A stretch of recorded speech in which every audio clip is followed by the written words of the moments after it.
Welcome to IAC. So మనకి ఆంధ్రప్రదేశ్కి సంబంధించి APPSC group 1 and group 2 notification release చేసింది. ఇది అందరికీ మనకు తెలిసిందే. సో స్టూడెంట్స్కి యూజ్ అవ్వడానికి ఐఏసీ రాష్ట్ర వ్యాప్తంగా 24 కేంద్రాల్లో రీసెంట్గానే మనకి ఫ్రీ మెగా గ్రాండ్ టెస్ట్ పెట్టడం జరిగింది. ఓకే, సో దానికి సంబంధించి మనకి ఈ ఎక్స్ప్లెనేషన్ ఇప్పుడు ఈ సెషన్ జరగబోతుంది. సో దాంట్లో మనం ఫస్ట్ చూడాల్సింది జనరల్ అవేర్నెస్, అండ్ నేను ఈ సెషన్లో అయితే హిస్టరీ సబ్జెక్ట్ డీల్ చేస్తాను. Okay, so will start with the question number 1. So మనకి ఇక్కడ 1 to 30 క్వశ్చన్స్. ఓకే, సో ఇప్పుడు మనం ఫస్ట్ క్వశ్చన్ చూద్దాం. హిస్టరీకి సంబంధించి మీకు టోటల్ హిస్టరీలో 1 to 30 క్వశ్చన్స్ ఉంటాయి. ఇప్పుడు ఐఏసీ కండక్ట్ చేసిన ఈ ఫ్రీ మెగా గ్రాండ్ టెస్ట్ వచ్చేసి మీకు రియల్ టైం ఏపీపీఎస్సి వాళ్ళు గ్రూప్ 1 గ్రూప్ 2 ఎగ్జామ్ ఇది గ్రూప్ 2 మాక్ టెస్ట్ కాబట్టి వాళ్ళు రియల్ టైం ఏ ప్యాటర్న్లో తీసుకొస్తారో మేము అదే ప్యాటర్న్లో పేపర్ సెట్ చేసాం. ఓకే, సో మీరు ప్యాటర్న్స్ అని బాగా అబ్జర్వ్ చేయండి. మనకి నార్మల్గా మీరు సిలబస్ రిఫర్ చేసే ఉంటారు. సో సిలబస్లో మీకు ఏముంటుంది, సిలబస్లో మీకు ఏం మెన్షన్ చేశారు అక్కడ? Indian history as well as some parts of Andhra Pradesh history. So Indian హిస్టరీలో మీరు ఏన్షియంట్ హిస్టరీ చూస్తారు, మిడివల్ హిస్టరీ చూస్తారు, మోడర్న్ చూస్తారు. ఎస్, ఓకే, లిటిల్, ఎందుకంటే మీరు ఆంధ్రప్రదేశ్ హిస్టరీ కూడా చూస్తారు కాబట్టి మనకు ఖచ్చితంగా పోస్ట్ ఇండిపెండెంట్ హిస్టరీ కూడా మనం చూడాలి. అంటే మీకు దాని మీద అవగాహన ఉండాలి. అది ఉంటేనే మీకు ఆంధ్రప్రదేశ్ హిస్టరీలో మీకు ఏమేమి ఈవెంట్స్ జరుగుతాయి మీకు అర్థమవుతుంది. క్లియర్? సో ఇక్కడ అండ్ ఆంధ్రప్రదేశ్ హిస్టరీ మీరు ప్రిలిమ్స్కి కొంచెం తగ్గించినా పర్లేదు, కానీ మెయిన్స్లో Andhra Pradesh history has so much importance. So మీరు అది మాత్రం స్కిప్ చేయకూడదు, ఎందుకంటే మనకి ప్రిలిమ్స్లో మనకి కొంత వెయిటేజ్ ఉన్నప్పటికీ మెయిన్స్లో ఎక్కువ వెయిటేజ్ ఉంటుంది. సో మీకు ఫైనల్గా మెయిన్స్ మార్క్స్ ఇంపార్టెంట్ కాబట్టి అక్కడ స్కోర్ పెరగాలి అంటే ఆంధ్రప్రదేశ్ హిస్టరీ చదవాలి. కానీ గుర్తుపెట్టుకోండి, ఆంధ్రప్రదేశ్ హిస్టరీ అర్థం అవ్వాలంటే ఖచ్చితంగా భారతదేశ చరిత్ర చదవాలి. భారతదేశ చరిత్ర చదివాకే ఆంధ్రప్రదేశ్ హిస్టరీ చదవాలి. చాలామంది స్టూడెంట్స్ ఏం చేస్తారంటే ఇది ఏబీపీఎస్సీ కదా, ఫస్ట్ ఆంధ్ర హిస్టరీ కంప్లీట్ చేస్తాం, తర్వాత ఇండియన్ హిస్టరీకి వస్తాం. అది కాదు, అది చదివే ప్యాటర్న్ కాదు. First understand the Indian history, then go to Andhra Pradesh history. This is the pattern. Okay, and now Indian history మీరు చదివేటప్పుడు ఏం ఫాలో అవుతారండి? ప్రాచీన భారతదేశ చరిత్ర, medieval Indian history and also modern Indian history. ఇక్కడ మీరు ఏం చూస్తారంటే ఫస్ట్ ఏన్షియంట్ ఇండియన్ హిస్టరీ చాలామంది ఐవీసీతో స్టార్ట్ చేస్తారు, అది కూడా తప్పే. You have to start with stone age, రాతి యుగంకి వెళ్ళండి, అక్కడి నుంచి చాల్కొలిథిక్ ఏజ్కి వెళ్ళండి, అక్కడి నుంచి బ్రాంజ్ ఏజ్, కంచు యుగం, it is also called as IVC, it is also called as Harappan culture, అక్కడికి వెళ్తారు. అక్కడి నుంచి వెళ్ళాక మీరు నెక్స్ట్ వేదకాలాన్ని చదువుతారు. వేదకాలంలో మనం ఏం చదువుతాం? వేదాల గురించి చదువుతాం. ఈ వేదాలను ఎవరు రచించారు? ఆర్యులు రచించారు. ఆర్యన్స్ ఇన్వేషన్ చూస్తాం. అక్కడి నుంచి నెక్స్ట్ ఏం చూస్తాం? మహాజనపదాస్ చదవాలి, 16 మహాజనపదాస్. తర్వాత దానికి సంబంధించి పొలిటికల్ హిస్టరీ, ఆ కాలంలో వచ్చిన 2 గొప్ప మతాలు బుద్ధిజం, జైనిజం. దాని తర్వాత మనం మౌర్య సామ్రాజ్యం స్టార్ట్ అవుతుంది. మౌర్య సామ్రాజ్యం అయ్యాక మౌర్యాస్ మనకి డిక్లైన్ అయిపోయాక పోస్ట్ మౌర్యన్ పీరియడ్ అని చెప్పి అది ఒకటి ఉంటుంది. తర్వాత గుప్తా ఏజ్, తర్వాత పోస్ట్ గుప్తా ఏజ్, దాన్ని మనం ఎర్లీ మెడివల్ ఇండియా అంటాం. సో దాని తర్వాత మనం ఇస్లామిక్ హిస్టరీ ఆరిజిన్ చూస్తాం, బర్త్ ఆఫ్ ఇస్లాం. ఇస్లాం అయ్యాక మనకి దీనికి ప్యారల్గానే గోరీ గజని భారతదేశానికి అటాక్స్ చేస్తూ ఉంటారు. ఆ అటాక్స్ గురించి మనం చూస్తాం. తర్వాత ఏం చూస్తామండి?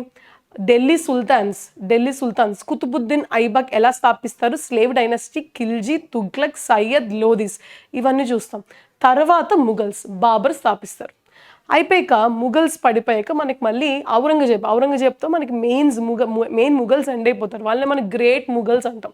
సో దీని తర్వాత పోస్ట్ ఔరంగజేబ్ పీరియడ్లో మనకి ఏ స్టేట్స్ ఫామ్ అవుతాయి? For example Nizam of Hyderabad కానీ, నవాబ్ ఆఫ్ బెంగాల్ కానీ, అవధ్ స్టేట్ కానీ, కర్ణాటిక్ రీజన్ కానీ, northern Circars plays a very important role in Andhra history. ఇవన్నీ చూస్తాం. ఇది అయిపోయాక అసలు యూరోపియన్స్ ఇండియాకి ఎప్పుడు వస్తారు? ఢిల్లీ సుల్తాన్స్ కాలంలోనే యూరోపియన్స్ వస్తారు. సో వీళ్ళు ఎందుకు వచ్చారు, అసలు వీళ్ళు దేనికోసం వస్తారు, పర్పస్ ఏంటి? వాళ్ళు వచ్చాక ఫస్ట్ పోర్చుగీస్ వచ్చాక వీళ్ళని చూసి మిగతా 4 దేశాలు వస్తాయి. ఇప్పుడు 5 దేశాలు కొట్టుకుంటే మళ్ళీ వీళ్ళ మధ్యన యుద్ధాలు ఏంటి? మళ్ళీ వీళ్ళ మధ్యలో యుద్ధాలు అయిపోయాక వీళ్ళు లోకల్ భారతదేశపు రాజులతో యుద్ధం చేస్తారు, దాన్ని కంప్లీట్ చేస్తారు. అయిపోయాక వీళ్ళు పొలిటికల్గా భారతదేశాన్ని ఎలా ఎనెక్స్ చేస్తారో చూస్తారు. సో ఈ ప్రాసెస్లో మనకి చాలా వార్స్ ఉంటాయి.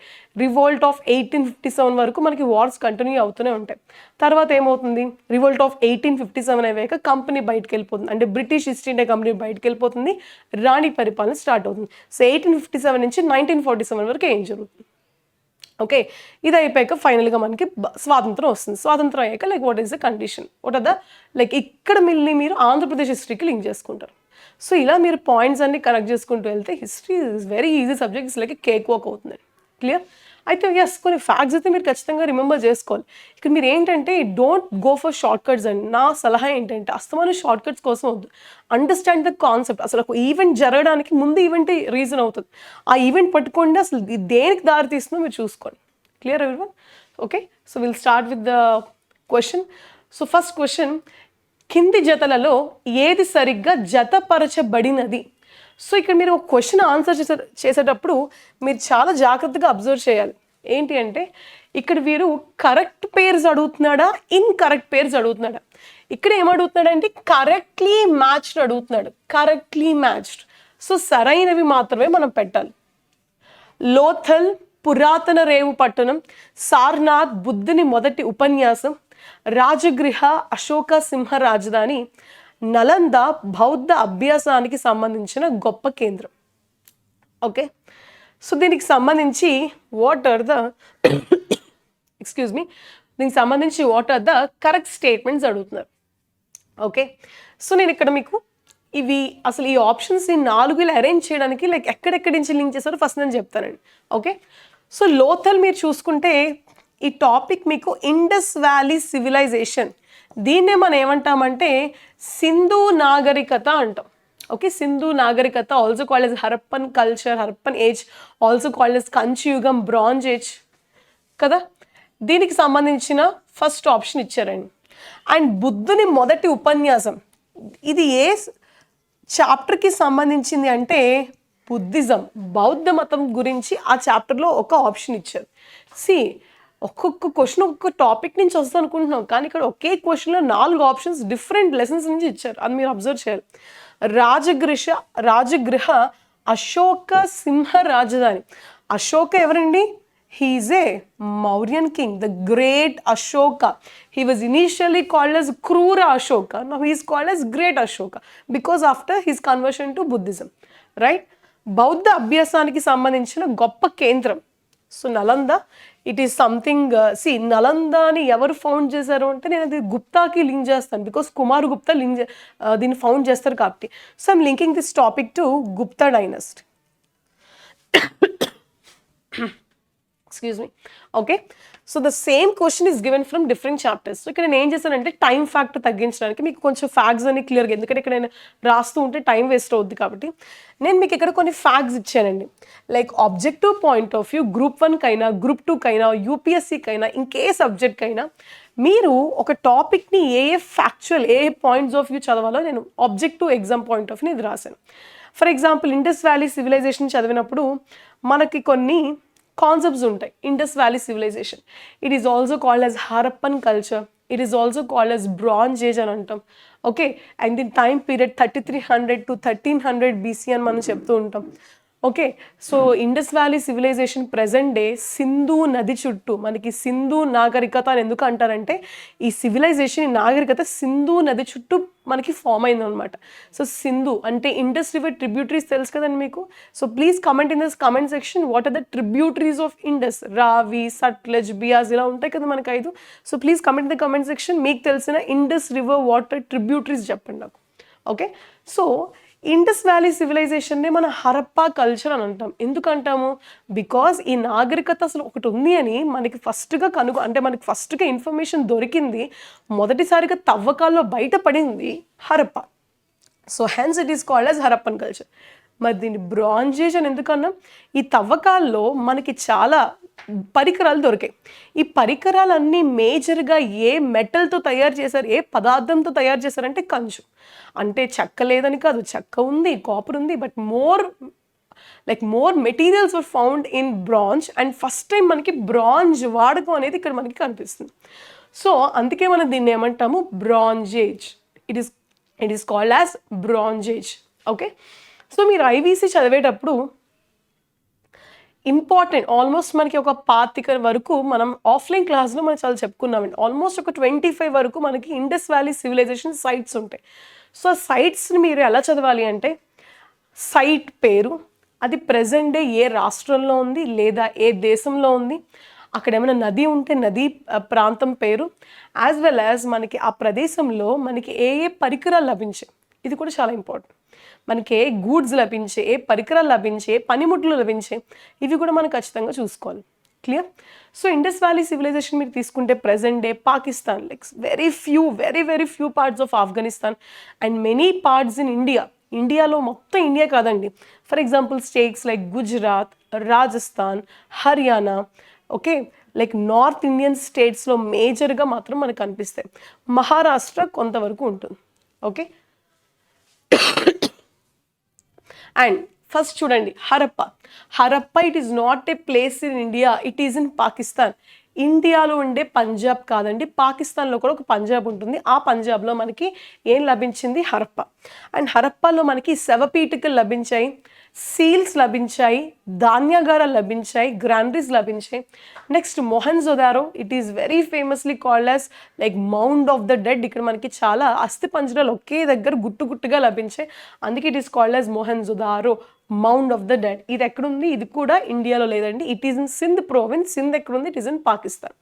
సో ఇక్కడ మనకి మహాస్నాన వాటిక, సో రిచువల్స్ అప్పుడు మనం స్పెషల్ ఒకేషన్స్లో మనం రిలీజియస్ బాత్స్ చేస్తాం కదండి, సో దానికి సంబంధించి ఒక గ్రేట్ బాత్ మహాస్నాన వాటిక లభించింది. అక్కడ మనకి Pashupati Natha seal, very important. మనకి ప్రీవియస్ ఎగ్జామ్స్లో పశుపతి నాథ్ సీల్లో ఏ యానిమల్ బొమ్మలు కనిపించని అడిగారు. So please comment in the comment section, Pashupati Nath సీల్లో మనకి ఏ జంతువుల యొక్క బొమ్మలు కనిపిస్తున్నాయి. ఓకే, నెక్స్ట్ కంచు. ఓకే, కంచుతో తయారు చేసిన అమ్మాయి నృత్యం చేస్తున్నట్టు ఒక బొమ్మ దొరికిందండి. తర్వాత గెడ్డం ఉన్న ఒక మనిషి లైక్ బొమ్మ, బర్డ్ మ్యాన్ స్టాచ్యూ దొరికింది. తర్వాత సుక్తా గెండర్, ఇది మనకి Baluchistan, it is also in Pakistan. దీంట్లో మనకి చాలా సీల్స్ దొరికాయి, మెనీ కుండలు దొరికాయి. ఓకే, సుర్కోటడా చూడండి, సుక్తా గెండర్ పాకిస్తాన్లో ఉంది, సుర్కోటడా మన గుజరాత్లో ఉంది. హార్స్ బోన్స్, ఇక్కడ మనకి గుర్రం అస్థిపంజరాలు దొరికాయి, బీడ్స్ దొరికాయి. తర్వాత అమ్రి కూడా మనకి పాకిస్తాన్లో ఉంది, ఇండియాలో లేదు. యాంటిలోప్ అస్థిపంజరం, రైనోసరస్ అస్థిపంజరం దొరికింది. ఓకే, ఇవి నేను లైక్ ఇక్కడ ఏం రాసిన కొన్ని సైట్స్ డీటెయిల్డ్గా రాశాను. మీరు ఒకసారి వాటి గురించి కూడా చూడండి. Lothal, Dholavira very famous, they are in Gujarat. Kalibangan, it is in Rajasthan. Banawali, it is in Haryana. అవన్నీ మన భారతదేశంలో ఉన్నవి. ఓకే, సో వీటి గురించి కూడా మీరు ఒకసారి చూడండి. సో దీన్ని బట్టి మీరేం చెప్తున్నారండి? లోథల్, ఇక్కడ నేను లోథల్ ఇట్ ఈజ్ ఎక్కడ? It is in Gujarat. So Lothal పురాతన రేవు పట్టణం అని ఇస్తున్నారు. ఎస్, సో లోథల్లో మనకి లోథల్ బేసిక్గా ఇది ఒక డాక్యార్డ్ అండి, ఎందుకంటే గుజరాత్లో మనకి డాక్యార్డ్. ఓకే, గుజరాత్లో మనకి ఏముంటుంది? కోస్ట్ లైన్ ఉంటుంది. సో ఇక్కడ న్యాచురల్ డాక్యార్డ్ ఒకటి ఫామ్ అయింది. ఎక్కడ అంటే Lothal. Absolutely this is a right statement. So మనకి కరెక్ట్ స్టేట్మెంట్స్ అడిగారు కాబట్టి ఖచ్చితంగా ఆప్షన్స్లో ఏముండాలి? ఏ ఉండాలి. ఇక్కడ ఏ లేదు కాబట్టి నేను దీన్ని ఎలిమినేట్ చేస్తున్నాను. ఓకే, ఆప్షన్స్లో మనకు ఆన్సర్లో ఖచ్చితంగా ఏ ఉండాలి. So hence I'm eliminating this option 2. So option elimination ద్వారా కూడా మనం వెళ్దాం. క్లియర్? నెక్స్ట్ సార్నాథ్, బుద్ధుని యొక్క మొదటి ఉపన్యాసం ఇచ్చిన ప్రదేశం అంట. సో ఇక్కడ నేను బుద్ధిజంకి సంబంధించి నేను కొన్ని సైట్స్ రాశానండి. సో బుద్ధిజంకి సంబంధించి మీరు చూడాల్సింది Buddhism principles, ideologies. For example అష్టాంగిక మార్గ, 8 fold path, it is a main principle of Buddhism. Okay, so who is the founder of Buddhism? Gautama Buddha. He is originally called as Siddhartha. So బుద్ధిజంకి సంబంధించి మనం కొన్ని ఎలిమెంట్స్ చూడాలండి. ఫర్ ఎగ్జాంపుల్ బుద్ధ పుట్టిన స్థలం లుంబిని. ఆయనకి ఎన్లైటన్మెంట్ ఎక్కడ జరిగింది? బోధ్ గయా.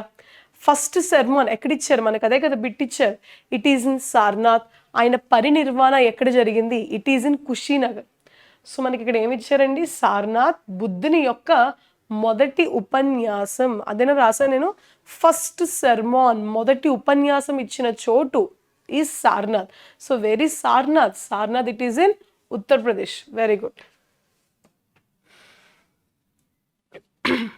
సో మనం సెకండ్ది కరెక్ట్ అని పెడుతున్నాం కదా, సెకండ్ ఆప్షన్ కూడా మనకి కరెక్ట్. సో ఖచ్చితంగా ఆప్షన్స్లో ఏముండాలి? బి ఉండాలి. ఇక్కడ బి ఉంది, ఇక్కడ బి ఉంది, ఇక్కడ బి ఉంది. సో ఇంకా మనకి ఆప్షన్ ఎలిమినేషన్ అవ్వలేదు. నెక్స్ట్ రాజగృహ, అశోక యొక్క సింహ రాజధాని. Lion capital of Ashoka. See, Ashoka, he belongs to Maurya dynasty. Ashoka మనకి ఏ సామ్రాజ్యానికి సంబంధించిన వాడంటే మౌర్య సామ్రాజ్యం. మౌర్య సామ్రాజ్యాన్ని స్థాపించింది అశోకుడు కాదు, ఎవరు అంటే చంద్రగుప్త మౌర్య ప్లస్ కౌటిల్య. ఆయన్నే మనం విష్ణుగుప్త అంటాం, ఆయన్నే మనం చాణక్య అంటాం. సో ఈ ఈ చంద్రగుప్త మౌర్య కౌటిల్య సహాయంతో మౌర్య సామ్రాజ్యాన్ని స్థాపించారు. Clear? So like Chandragupta Maurya తర్వాత ఆయన కొడుకు వస్తాడండి, ఆయన పేరేంటమ్మా బిందుసార. బింబి కాదు, బిందుసార. బిందుసార కొడుకు ఎవరు అంటే అశోక. క్లియర్? ఈ అశోక ఒరిజినల్గా ఆయన కథ ప్రకారంగా ఏంటంటే అశోకకి 99 బ్రదర్స్ ఉన్నారంట. వీళ్ళందరినీ చంపేసి ఈయన రాజు అవుతాడని. సో అందుకే he was originally called as క్రూర అశోక. కానీ కళింగ యుద్ధం జరిగాక ఆ రక్తపాతం చూసి ఆయన వైరాగ్యం చెంది బౌద్ధ మతంలోకి కన్వర్ట్ అవుతాడు. కన్వర్ట్ అయ్యాక he is called as the great Ashoka or Ashoka the great అని అంటారు. సో ఈ అశోక బౌద్ధ సన్యాసానికి ఎప్పుడైతే మతం మార్పు చేసుకుంటారో అప్పుడు ఆయన విపరీతంగా స్తంభాలు కట్టిస్తారు, స్తంభ శాసనాలు వేస్తారు, రాతి శాసనాలు వేస్తారు. సో అలా ఆయన కొన్ని యునీక్ పిల్లర్స్ కట్టిస్తారండి. సో దాంట్లోనే సారనాథ్ పిల్లర్, తోప్రా పిల్లర్, మీరట్, నందన్గర్, నిగాలి సాగర్, రాంపూర్వా, ఈ అన్ని ప్రదేశాల్లో చాలా రకమైన పిల్లర్స్. ఈ పిల్లర్స్ యొక్క స్పెషాలిటీ ఏంటి అంటే ఈ పిల్లర్స్ పైన మనకు కొన్ని విచిత్రమైన క్యాపిటల్స్ ఉంటాయి. ఫర్ ఎగ్జాంపుల్ 4 సింహాలు కానీ, అదే మన ధర్మచక్ర అయ్యింది, ఓకే, మన నేషనల్ ఎంబ్లమ్ అయ్యింది. తర్వాత బుల్ ఫిగర్స్ కానీ, లోటస్ ఫిగర్స్ కానీ, ఇలా చాలా యానిమల్ ప్లాంట్ ఇమేజెస్ మనకి కనిపిస్తాయి. సో ఇక్కడ మనకి లయన్ క్యాపిటల్, మన నేషనల్ ఎంబ్లమ్ లయన్ క్యాపిటల్ మనకి ఎక్కడుంది అన్నారండి, Rajagriha it is in Bihar. But ఇక్కడది బీహార్లో లేదు, ఇట్ వాజ్ దేర్ ఇన్ ఉత్తరప్రదేశ్లో ఎక్కడుంది అంటే సారనాథ్. ఉత్తరప్రదేశ్లో ఎక్కడుంది? సారనాథ్. సో ఇది మనకి తప్పు, సి ఉన్నవన్నీ కొట్టేది. సో సి ఉంది కాబట్టి ఇది మనం ఎలిమినేట్ చేస్తున్నాం. ఓకే, నెక్స్ట్ అంటే డి ఖచ్చితంగా ఏమవుతుందండి? ఓకే, ఖచ్చితంగా రైట్ అవ్వడానికి ఎందుకంటే ఏబిడి ఉంది, ఏబి ఉంది, అంటే డి కూడా మీకు కరెక్టో కాదో తెలిస్తేనే మీరు ఆన్సర్ పెట్టగలరు. ఇక్కడ ఆప్షన్ ఎలిమినేషన్ అవ్వట్లేదు. ఓకే, నలంద బౌద్ధ అభ్యాసానికి సంబంధించిన గొప్ప కేంద్రం. Yes, absolutely correct. నలందాని మనకి స్థాపించింది, డెవలప్ చేసింది Kumaragupta. It is a centre for Buddhist studies. Yes, it is absolutely correct. So what is the answer? Answer is option 3. Answer is option 3. A, B and D is the right answer. Clear? Next question.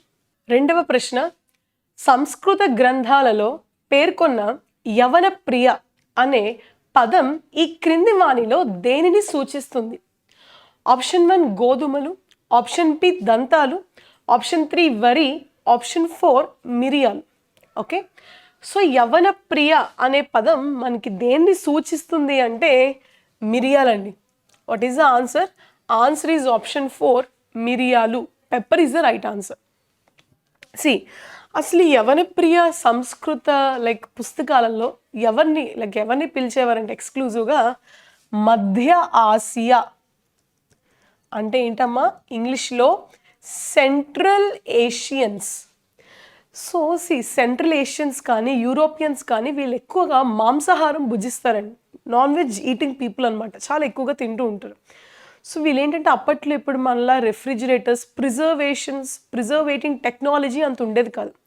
So వీళ్ళు ఏం చేయాలి అంటే ఆ మాంసం చంపేసిన యానిమల్ని ఎక్కువ రోజులు preserve చేయడానికి ఏం కావాలి అంటే స్పైస్ కావాలండి, మిరియాలు కావాలి. సో అప్పట్లో ఈ నాన్ వెజిటేరియన్ని ప్రిజర్వ్ చేయడానికి, దాచిపెట్టుకోవడానికి ఒక స్పైస్ కావాలి. ఏంటి అంటే అది మిరియాలు. సో వీళ్ళు ఎక్కువగా ఇండియా నుంచి, ఎక్స్క్లూజివ్గా కేరళ నుంచి వీళ్ళు మిరియాలు ఎక్కువ దిగుమతి చేసుకునేవాళ్ళు. వీళ్ళకి మిరియాలు అంటే చాలా ప్రేమ అనమాట. వీళ్ళకి చాలా దాన్ని ఒక వాల్యుబుల్ గూడ్గా వాళ్ళు చూసేవారు. ఓకే, సో దానికోసం వాళ్ళకి అక్కడ దొరికిన గోల్డ్, డైమండ్స్తో వాళ్ళు ఎక్స్చేంజ్ చేసేవారు. సో ఇండియా నుంచి ఎక్కువగా ఇంపోర్ట్ చేసుకునే పదార్థం ఏంటి అంటే మిరియాలు అనమాట. ఓకే, ఈవెన్ యూరోపియన్స్ అరైవల్లో మనం ఆఫ్లైన్ క్లాస్లో చూసాం. సో నేను ఐ థింక్ గ్రూప్ 2కి సంబంధించి first round of mock test అయినప్పుడు అక్కడ కూడా మనం చాలా డీటెయిల్డ్గా చెప్పుకున్నాం. యూరోపియన్స్ అరైవల్కి ఒక కారణం ఏంటంటే బ్రిటిష్ వాళ్ళు 3G పాలసీ వల్ల వస్తారు.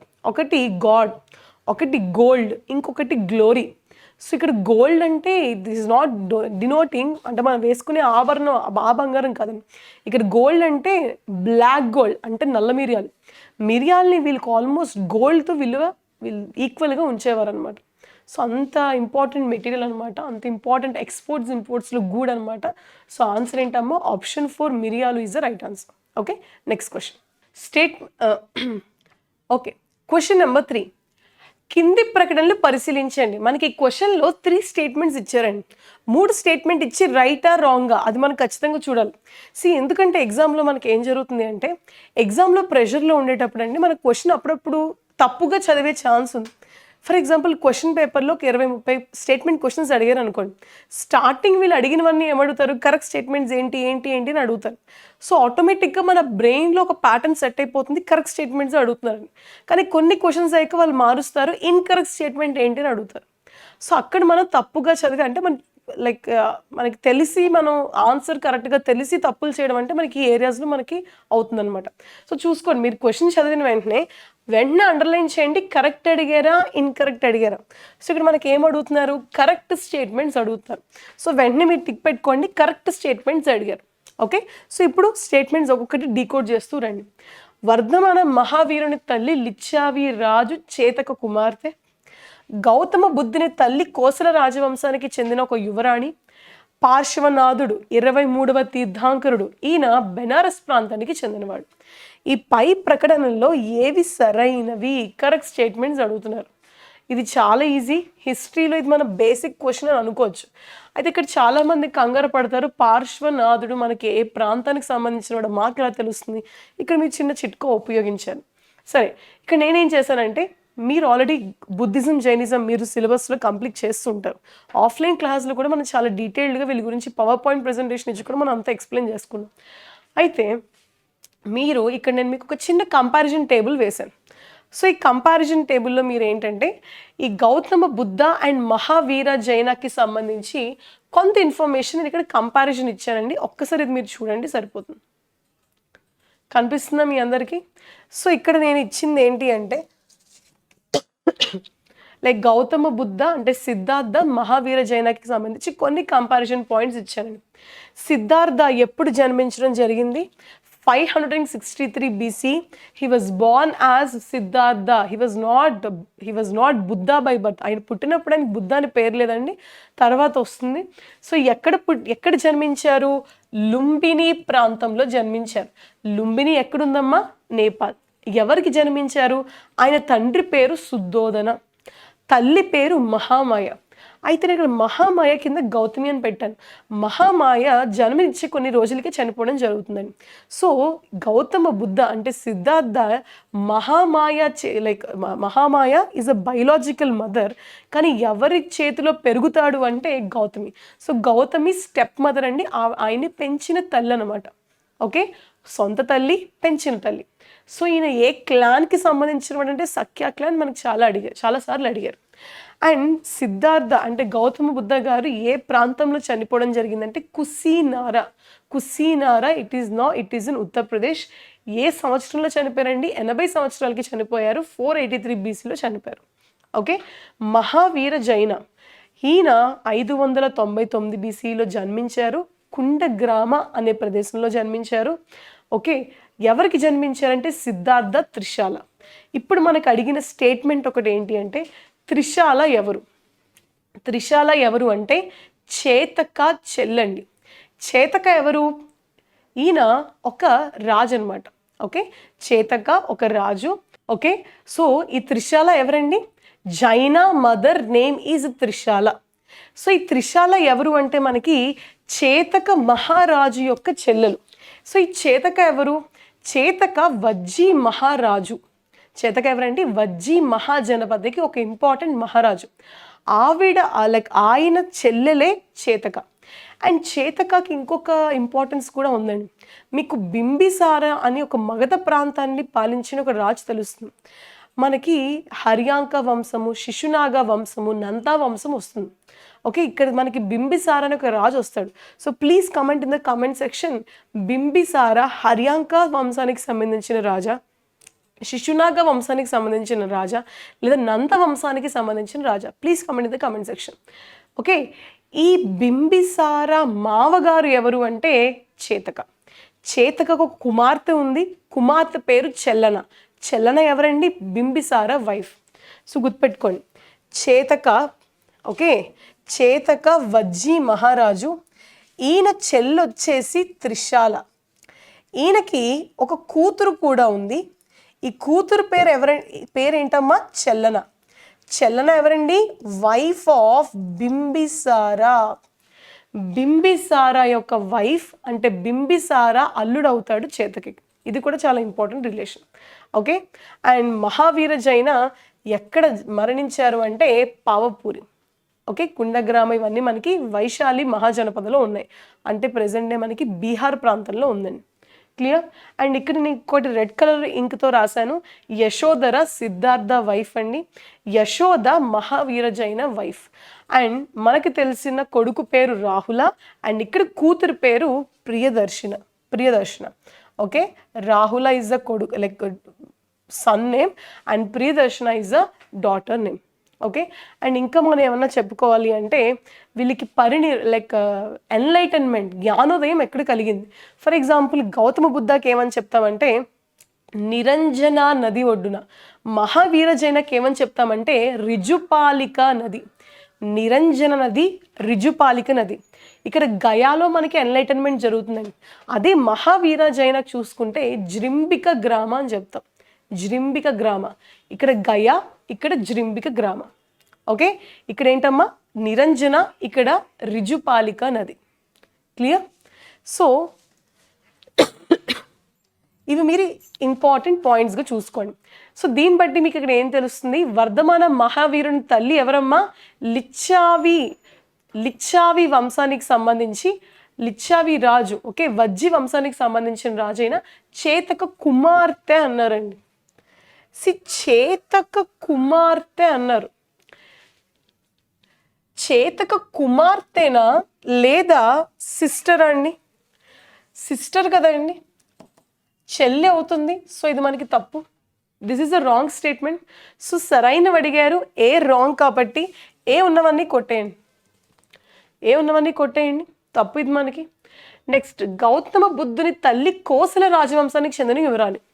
సో ఈ గౌతమి ఆర్ మహామాయ, మనకి గౌతమి బుద్ధుని యొక్క తల్లి. గౌతమి అంటే ఇక్కడ మనం గౌతమి తీసుకోకండి, సొంత తల్లి మనం తీసుకోవాలి, మహామాయ తీసుకుంటాం. సో ఈ మహామాయ ఎవరంటే కోసల రాజవంశానికి సంబంధించిన వివరాన్ని. This is absolutely correct. B correct కాబట్టి ఖచ్చితంగా ఆప్షన్స్లో బి ఉండాలి. రెండిట్లోనే బి ఉందండి.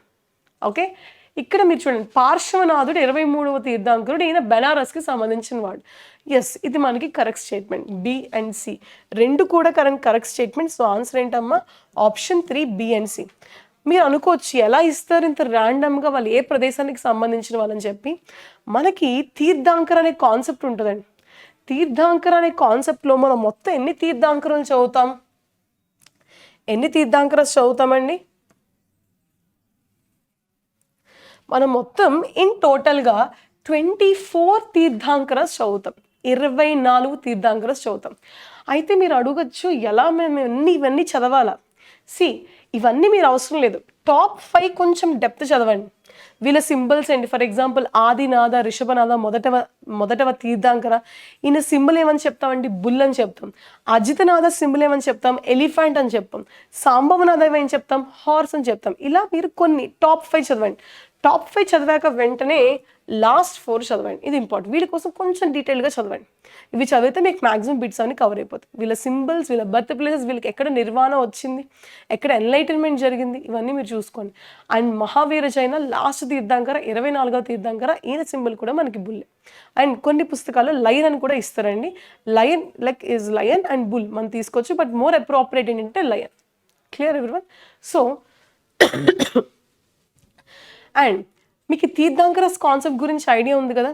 సో ఈ తీర్థంకరాస్ కాన్సెప్ట్ ఏంటి అంటే లైక్ వీళ్ళు జైనిజంకి ప్రమోటర్స్ అంటే ప్రీచర్స్ కింద ఉండేవారండి. జైనిజం గురువులుగా ఉండేవారు. అయితే లాస్ట్ తీర్థంకర ఎవరంటే మన Mahavira Jaina. Is the most. ఎందుకంటే ఈయన చాలా ఇంపార్టెంట్ అంటే, ఎందుకంటే ఈయన కాలంలోనే జైనిజం విపరీతంగా పాపులర్ అవుతుందండి. ఓకే, ఈ పేర్లన్నీ ఒకసారి చూసుకోండి. లాస్ట్లో ఎండింగ్లో నాదా అనే నేమ్ వస్తుంది. నాదా అనే రూట్ వర్డ్తో ఇవి ఎండ్ అవుతాయి. Clear everyone? So just have a look. ఇవన్నీ నేను చెప్పినప్పుడు టైం వేస్ట్ అవుద్దని నేను ముందే ఇక్కడ ఫ్యాక్ట్స్ రాసేసాను. ఇవన్నీ ఒకసారి చూసుకోండి. ఈ టేబుల్ అయితే మీరు ఖచ్చితంగా డిఫరెన్స్ టేబుల్ వేసుకోవాలి. నేను ఇంకా ఇక్కడ కొన్ని ఫ్యాక్ట్స్ రాసాను, కొన్ని ఫ్యాక్ట్స్ మిస్ చేశానండి. For example Gautama Buddha charity, ఆయన ఎప్పుడైతే ఇల్లు వదిలేసి వెళ్ళిపోతారో ఒక చారిటీ రథసారథితో వెళ్ళిపోతారు. ఆయన పేరు చన్న, ఒక గుర్రం. గౌతమ బుద్ధకి ఫేవరెట్ హార్స్ ఏంటి ఒకసారి అడిగారు ఏపీఎస్సిలో. కంతక గుర్రం పేరండి. గౌతమ బుద్ధ అతి ప్రియమైన గుర్రం పేరు కంతక, రథసారథి పేరు చన్న. ఇలాంటి నేమ్స్ ఇంకా నేను కొన్ని మిస్ చేశాను. ఓకే, సో ఇవన్నీ మీరు చూసుకోండి. సో దీన్ని బట్టి ఆన్సర్ ఏంటమ్మా? Answer is option 3, B and C is a right answer. Okay, option 3 B and C. 4వ ప్రశ్న, కింది వాటిలో ఏ రాజ్యాలు బుద్ధుని జీవితంలో ముడిపడి ఉన్నాయి? Option A Avanti, option B Gandhara, option C Kosala, option D Magadha. So again మనకి బుద్ధాకి సంబంధించి ఇన్ఫర్మేషన్ ఇచ్చారు. సో మనకి బుద్ధాకి సంబంధించి బేసిక్ ఇన్ఫర్మేషన్ ముందు క్వశ్చన్లో చూసాం. ఒకసారి అది మళ్ళీ రివైజ్ చేయండి. ఓకే, సో దీనికి సంబంధించి అవంతి, కోసల, గాంధార, మగధ.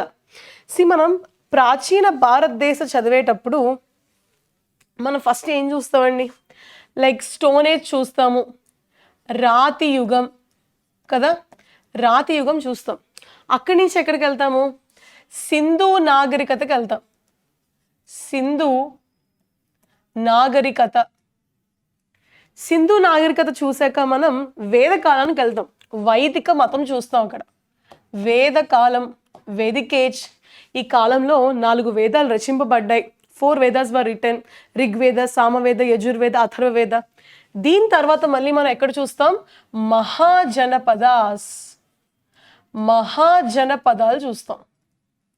ఏంటి మహాజనపదాలు? ఇక్కడ ఇంగ్లీష్లో రాస్తున్నాను, మహాజనపద. జనపద అంటే టెరిటరీ, మహా అంటే ఏంటండి? లార్జ్, పెద్దది. ఎన్ని మహాజనపదాలు చూస్తాం? 16 మహాజనపదాలు చూస్తాం. అసలు ఏంటి మహాజనపదాస్? సింపుల్గా చూడండి. భారతదేశం, ఇప్పుడు భారతదేశం 16 ముక్కలుగా విభజించబడింది. ఏకంగా ఉన్న భారతదేశం అంటే అప్పట్లో అప్పట్లో భారతదేశం అంటే ఏంటి? Present day India, Bhutan, Bangladesh, okay, entire the north eastern states, దాంతోపాటు Pakistan, some parts of Afghanistan and much more Bangladesh. So ఇవంతా కలిస్తే ఇండియా, ఏన్షియంట్ ఇండియా. సో ఈ ఏన్షియంట్ ఇండియాని ఎన్ని రాష్ట్రాలుగా విభజించారు? సింపుల్గా చూసుకుంటే 16. ఈ 16 మహాజనపదాస్లో ఒక్కొక్క మహాజనపదాలో ఒక్కొక్క సామ్రాజ్యం, ఒక్కొక్క వంశం పాలించేది. సో ఈ మహాజనపదాస్ లిస్ట్ మీరు ఖచ్చితంగా చదవాలి, అన్నీ బైహార్ట్ చేయాలి. మీరు ఖచ్చితంగా చదవాల్సింది ఏంటంటే మహాజనపద పేర్లు, వీటికి సంబంధించిన రాజధానులు, ఇవి ప్రెజెంట్ డే ఏ రాష్ట్రాల్లో ఉన్నాయి, ఏమన్నా ఇంపార్టెంట్ నదులు ఉన్నాయా, పర్వతాలు ఉన్నాయా.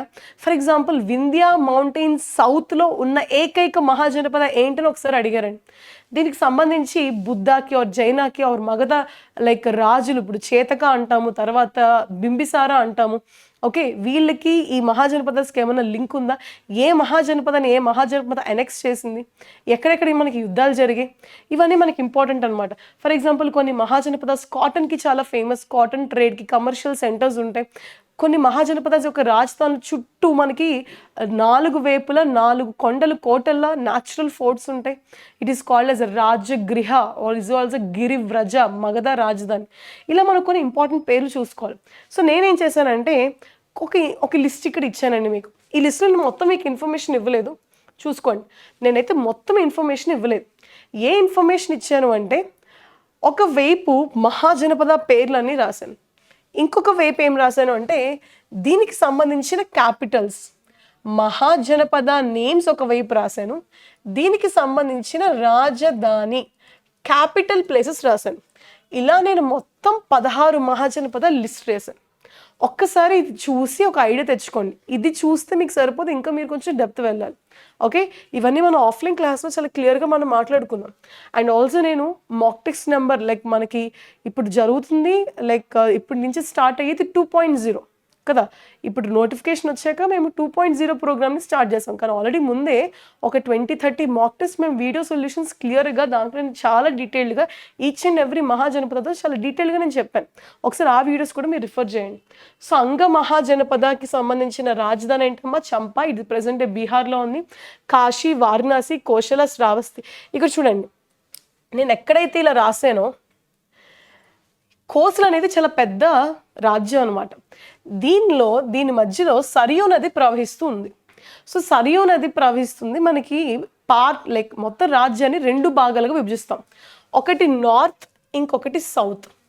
నార్త్ క్యాపిటల్ ఏంటి అంటే శ్రావస్తి, సౌత్ క్యాపిటల్ ఏంటి అంటే కుషావతి. ఓకే. నెక్స్ట్ వజ్జి మహాజనపద, దీని రాజధాని వైశాలి. ఇందాక మనం చేతక సిస్టర్ జైనా మదర్ అని చెప్పుకున్నాం, త్రిశాల. చేతక కుమార్తె చెల్లన ఎవరి భార్య అండి? బింబిసార భార్య. సో బింబిసార ఎవరని మీకు కమెంట్లో పెట్టమన్నాను. So please comment in the comment section. Next Mallas. So Mallas, Kusinara, Pava 2 రాజధానులు ఉంటాయి. చేతి చేడి, శుక్తిమతి, సొక్తివాటి నగర వెరీ వెరీ ఇంపార్టెంట్. వత్స, కురు, పంచల ఇవన్నీ మహాజనపద పేర్లు, దీనికి సంబంధించి రాజధాని. ఇక్కడ మీరు చూడాలి, గంగా నది. North capital Ahichatra, south capital Kampilya. Okay. And next Mahajanapada Shurasena, Mathura మనకి ఎక్కడో తెలుసు కదా, యూపీ. మధురై తమిళనాడు, మథుర యూపీ, గుర్తుపెట్టుకోండి. అవంతి ఉజ్జయిన్, వింధ్యా పర్వతాలు, Mahishmati. North capital Ujjain, Mahishmati south capital. This is north and this is south. Gandhara, Takshashila, also called as Takshashila, Kamboja, Poonch. And next వచ్చేసి Assaka, Potali. And the most important Mahajanapada, 16th Mahajanapada, the most powerful of all the mahajanapadas, that is Magadha. It is like this capital Rajagriha. It is also called as గిరివ్రజ. తర్వాత మనకి dynasties వచ్చాక పాట్లిపుత్ర 2వ రాజధాని అవుతుందండి. And ఆ తర్వాత most important రాజధాని అవుతుంది. ఓకే. సో ఇవి మనకి ఖచ్చితంగా మీరు బైహార్ట్ చేయాలి. మహాజనపద పేర్లు మీకు ఐడియా ఉండాలి, రాజధానుల పేర్లు ఐడియా ఉండాలి. దీనికి సంబంధించి ఇంకొక దాని నుంచి క్వశ్చన్ ఎలా రావచ్చు అంటే, మ్యాచ్ ద ఫాలోయింగ్ ఇస్తారండి. మ్యాచ్ ద ఫాలోయింగ్ మీకు కాలం ఏలో ఇవన్నీ ఇస్తారు, కాలం బీలో ఇవన్నీ ఇస్తారు, మ్యాచింగ్ పెట్టమంటారు. Okay. Match the following model కూడా మనకు క్వశ్చన్ వచ్చే అవకాశం ఉంది.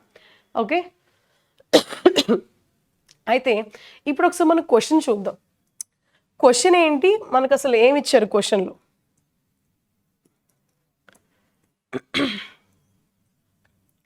సో క్వశ్చన్ ఒకసారి చూడండి. కింది వాటిలో ఏ రాజ్యాలు బుద్ధుని జీవితంతో ముడిపడి ఉన్నాయి? అవంతి, కోసల, గాంధార, మగధ. బుద్ధునికి మనకి ఏ మహాజనపదాస్తో పర్సనల్ రిలేషన్ ఉందని అడిగారు. సో ఆల్రెడీ ఇక్కడ మనం చెప్పుకున్నప్పుడు ఆఫ్లైన్ క్లాస్లో మనం ముందు వీడియోస్లో చాలా డీటెయిల్గా చెప్పుకున్నాం. ఏమని? కోసల సామ్రాజ్యానికి ఒక ఫేమస్ రాజు ఉంటాడండి, వాడి పేరు ప్రసేంజిత్. ఈ ప్రసేంజిత్ ఇంపార్టెన్స్ ఏంటంటే, ఈయన గౌతమ బుద్ధ సమకాలీనుడు. అంటే ఏంటమ్మా? కాంటెంపరీ. సమకాలీనుడు అంటే ఏంటి? కాంటెంపరీ. అంటే సేమ్ టైం పీరియడ్లో ఇద్దరు ఉంటారండి, సేమ్ టైం పీరియడ్లో ఇద్దరు ఉంటారు. ఓకే. తర్వాత సో ఇది కోసల, ఇది ఒకటి మీరు టిక్ పెట్టుకోండి. కోసల ఖచ్చితంగా ఆన్సర్లో ఉండాలి. సో కోసల సి ఉంది. సి ఉన్న ఆప్షన్స్ అన్ని పెట్టండి, మిగతాది ఎలిమినేట్ చేసేయండి. సో 3 దాంట్లో సి ఉందండి. ఓకే. ఇంకా కామన్గా ఉన్నది ఏంటి? ఏ. సి ఎలాగో ఉంది, ఏబిడి. ఏబిడి అంటే అన్ని ఆప్షన్స్ ఉన్నాయి. సరే చూద్దాం. నెక్స్ట్ వచ్చేసేది ఏంటి అంటే మగధ. మగధ బుద్ధకి చాలా he has so much attachment. ఎందుకు అంటే ఆయన జీవిత కాలంలో 90% of his life he lived in Magadha. ఆయన ఫస్ట్ ఎన్లైటన్మెంట్ వచ్చింది ఎక్కడండి? జ్ఞానోదయం ఎక్కడ కలుగుతుంది? బోధ్గయ. ఆయనకి సారనాథ్లో ఫస్ట్ సెర్మన్ ఇస్తారు, మొదటి ఉపన్యాసం ఎక్కడ ఇస్తారు? సారనాథ్లో ఇస్తారు. తర్వాత after his death, so Bodh Gaya and Sarnath very important for Buddha. And Buddha చనిపోయాక మొదటి బౌద్ధ సంఘం, ఫస్ట్ బుద్ధిస్ట్ కౌన్సిల్ అజాత శత్రు కండక్ట్ చేస్తారు. మహాకసప ఇస్ ఎ ప్రెసిడెంట్. ఎక్కడ కండక్ట్ చేస్తారంటే మగధలో కండక్ట్ చేస్తారు. ఓకే. సో రాజగృహం, మగధ రాజధాని రాజగృహాలో కండక్ట్ చేస్తారు. సో ఇక్కడ మనకి ఆన్సర్ ఏమవుతుంది? ఖచ్చితంగా మగధ ఉండాలి, తర్వాత కోసల ఉండాలి. మగధ ఆప్షన్స్లో ఉందా? ఉంది. మగధ ఖచ్చితంగా ఉండాలి. సో డి లేనివన్నీ ఎలిమినేట్ చేసేయండి. ఓకే, బి ఇది మనం ఎప్పుడో ఫస్ట్ ఎలిమినేట్ చేసుకున్నాం. ఓకే, డి లేనిది ఇది. Okay, so C and D రెండిట్లో ఉంది. అవంతి కాదండి, అవంతి కాదు. సో ఇది కూడా మనకు ఉండదు. So what is the answer? I'm sorry నేను ఆపోజిట్ చెప్పాను. అవంతి ఉండదు, అవంతి ఉండదు కాబట్టి ఇది కూడా ఎలిమినేట్ చేసేయండి. సో ఆన్సర్ ఏంటమ్మా? Kosala and Magadha. So answer ఏంటి? Answer is option 3. Option 3 C and D is the right answer. Option ఎలిమినేషన్లో కొన్ని ఆప్షన్స్ తీసేయడానికి ట్రై చేయండి. మనకి ఖచ్చితంగా ఆప్షన్స్లో ఏముండాలి?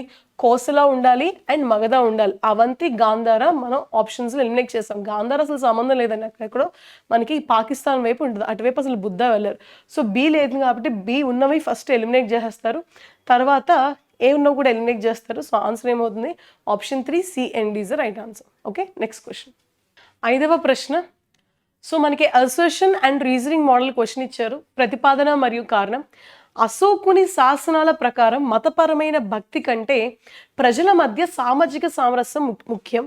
దీనికి కారణం ఏంటి అంటే అతను మతాన్ని ప్రోత్సహించడానికి బదులుగా సమానత్వపు ఆలోచనల్ని వ్యాప్తి చేశాడు. సో ఆప్షన్ 1 ఏంటి అంటే ఏ మరియు ఆర్ రెండు సరైనవి మరియు ఆర్ అనేది ఏ యొక్క సరైన వివరణ. ఆప్షన్ 2 ఏ మరియు ఆర్ రెండు సరైనవి మరియు ఆర్ అనేది ఏ యొక్క సరైన వివరణ కాదు. ఆప్షన్ 3 ఏ సరైనది కానీ ఆర్ సరికానిది. ఆప్షన్ 4 ఏ సరికానిది కానీ ఆర్ సరైనది. ఓకే, సో ఇది మనం చూద్దామండి. సో ఆల్రెడీ మీకు తెలుసు అశోకాకి సంబంధించి ఆల్రెడీ నేను ఈయన గురించి నేను మీకు ఇంట్రొడక్షన్ ఇచ్చాను. So who is Ashoka?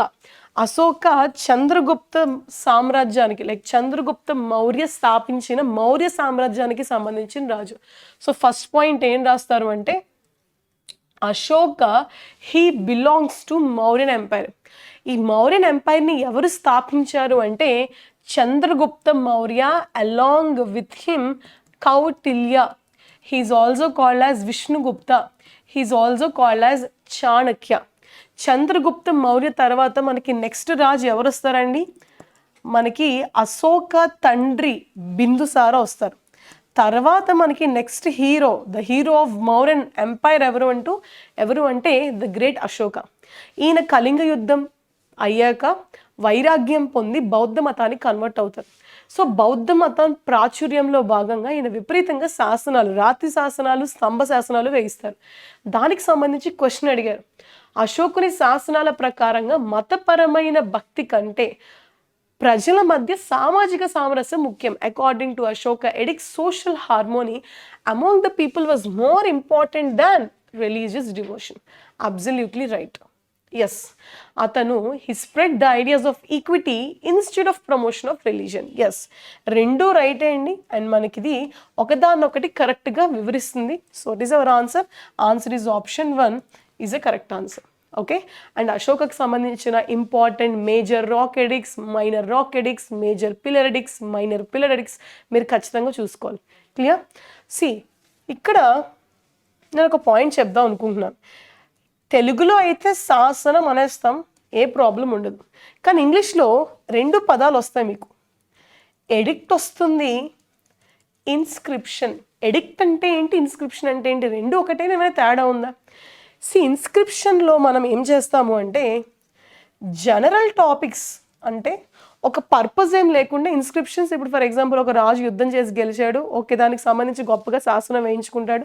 Like anything he can talk any inscription. కానీ ఒక ఇన్స్క్రిప్షన్ని ఒక స్పెసిఫిక్ పర్పస్, ఇప్పుడు ఫర్ ఎగ్జాంపుల్ అశోకకు సంబంధించి ముందు శాస్త్రాలు లభించాయి, ఓకే. కానీ అశోక స్పెసిఫిక్గా బౌద్ధ మతంలో కన్వర్ట్ అయ్యాక ఓన్లీ బౌద్ధ మతాన్ని అందరికీ తెలియజేయాలి, దీనికి ఒక గొప్పతనం తెలియాలి, ప్రజల మధ్యలో సామరస్యం ఉండాలి, అందరూ ప్రేమించుకోవాలి, no violence, only love, humanity, వీటి కోసం ఈ ఐడియాస్ని స్పెసిఫిక్గా ప్రచురించడం కోసం ఈయన స్పెసిఫిక్గా శాసనాలు వేయించారు. సో ఒక స్పెసిఫిక్ పర్పస్తో వేయిస్తే దాన్ని ఎడిక్ట్స్ అంటారు. జనరల్గా నార్మల్గా ఏం పర్పస్ లేదు, దేనికైనా వాడితే it is called as inscription. Okay, ఇంగ్లీష్లో మీకు 2 పదాలు కొంచెం కన్ఫ్యూజ్ అవుతాయి, ఎడిక్ట్స్ అన్న ఇన్స్క్రిప్షన్స్ అన్న. ఇట్ ఈస్ రిఫరింగ్ టు శాసనం, కానీ it has a specific purpose. దీనికి ఒక స్పెసిఫిక్ పర్పస్ ఉండదండి. Okay, so it is our answer. Answer is option 1 is the right answer. 5th question option 1. Next question 6వ ప్రశ్న, తక్షశిల పురాతన పట్టణం కింది వాటిలో ఏ నదుల మధ్య కలదు? ఆప్షన్ 1 సింధు మరియు జీలం, ఆప్షన్ 2 జీలం మరియు చీనాబ్, ఆప్షన్ 3 చీనాబ్ మరియు రావి, ఆప్షన్ 4 రావి మరియు Beas. Okay, so between which of the following rivers was the ancient town of Takshashila located అని అడిగారు. తక్షశీల మనకి ఇండస్ నదుల మధ్య ట్రిబ్యూటరీస్ మధ్యన ఉంటుందండి. మీకు క్లియర్గా అర్థం అవ్వడానికి నేను ఒక మ్యాప్ వేసాను చూడండి. ఓకే, సో మనకి ఇండస్, లైక్ నేను ఓన్లీ ఇక్కడ the upper part of the rough image వేశాను. సో ఇక్కడ మనకి ఇండస్ నది మనకి మానస సరోవర్, ఎక్కడండి? మానస సరోవర్ లేక్ మనకి టిబెట్ దగ్గర ఈ గ్లేషియర్ దగ్గర మనకి ఇది బోర్న్ అయింది. అక్కడ ఒరిజినేట్ అయ్యాక అక్కడి నుంచి మనకి లడక్ ద్వారా ఇండియాలోకి ఎంటర్ అవుతుందండి. ఇండియాలోకి ఎంటర్ అయ్యి మనకి ఇది చాలా ట్రిబ్యూటరీస్తో కలుస్తుంది. ఫైనల్గా మనకి ఇక్కడ ఏముంటుంది, ఇటువైపు Arabian sea, bay of Bengal, Arabian sea ఉంటుంది. అరేబియన్ సీ పాకిస్తాన్ ద్వారా అరేబియన్ సీలోకి వెళ్ళిపోయి అక్కడ మనకి డ్రైన్ అయిపోతుంది. అయితే ఇక్కడ మనకి క్వశ్చన్, దీనికి సంబంధించిన ట్రిబ్యూటరీస్ చూడండి. Indus, this the main river, Jhelum, Chenab, రావి, బియాస్, సత్లజ్. ఓకే, సో మనకి క్వశ్చన్ ఏం అడిగారు, తక్షశీల ఏ నదుల మధ్య ఉన్నది? ఇక్కడ మీరు చూడాలి, సింధు మరియు Jhelum. Takshashila is not something, it is not a part in India. Takshashila it is present in Punjab. ఏ పంజాబ్ ఇది? పాకిస్తాన్ పంజాబ్. ఏ పంజాబ్ ఇది? పాకిస్తాన్ పంజాబ్. అండ్ ఈ తక్షశీల మనకి it is in present day which Mahajanapada అంటే గాంధార మహాజనపద. ఏ మహాజనపదలో ఉంది అప్పట్లో? It is in Gandhara. It is a very important commercial centre. It is a very important commercial centre. It is a primary location. ఇక్కడ మనకి ఎక్స్పోర్ట్స్ ఇంపోర్ట్స్ జరుగుతున్నాయి. Clear everyone? Okay, so Gandhara, it is this Mahajanapada. Punjab, Pakistan, it is in which state అంటే Punjab of not India, it is in Pakistan. So A tributaries ఇక్కడ నేను location ఇచ్చాను చూస్తున్నారు కదా, Indus, Jhelum మధ్యన ఇది మనకి ఉంది. So what is our answer? Answer is option 1 Sindhu మరియు Jhelum. Option 1 is the right answer. Okay, next question. Okay, 7th question. So ఇక్కడ మనకి మ్యాచ్ ద ఫాలోయింగ్ మోడల్ ఇచ్చారు. Vishakhadatta, Varahamihira, Charaka, Brahmagupta, very very important like philosophers, scientist, Sanskrit grammarians, ఇక్కడ ఉన్న వాళ్ళందరూ doctors ఉన్నారు. Okay, ఆస్ట్రోనమర్స్ ఉన్నారు, mathematicians ఉన్నారు. ఓకే, సో ఇక్కడ మనకి లిస్ట్ 2లో ఇప్పుడు నేను చెప్పిన క్రైటీరియా ఇచ్చారు. They are like what they are experts in. ఇప్పుడు మనం మ్యాచ్ ద ఫాలోయింగ్ చేయాలి. ఓకే, సో దీన్ని బట్టి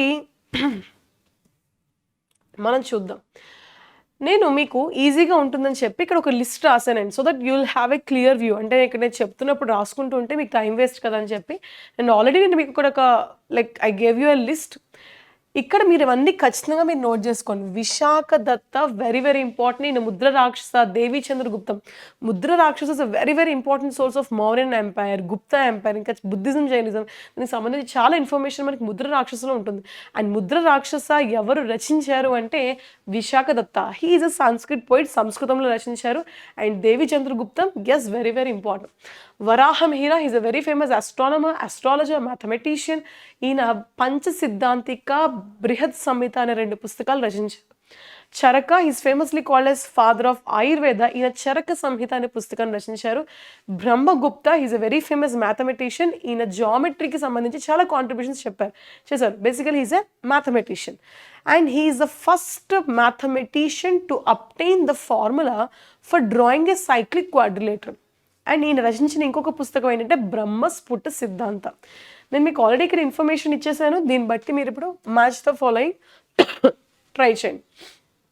సో మనకైతే ఒకటి తెలుస్తుంది, చరక ఈజ్ ఖచ్చితంగా is a doctor, right? So first Charaka తీసి ఆప్షన్ ఎలిమినేషన్ ట్రై చేద్దాం.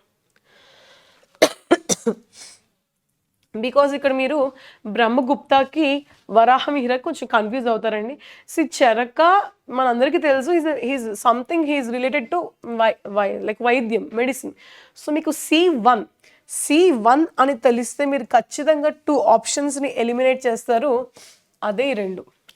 సో ఇంకొకటి బ్రహ్మగుప్త చూడండి, మ్యాథమెటిషియన్, ఎందుకంటే మీరు ఇక్కడ లైక్ ఫర్ వరాహమిహిర మీరు కన్ఫ్యూజ్ అవుతారు, ఆస్ట్రానమర్ పెట్టాలి, ఆస్ట్రాలజీ పెట్టాలి, మ్యాథమెటిషియన్.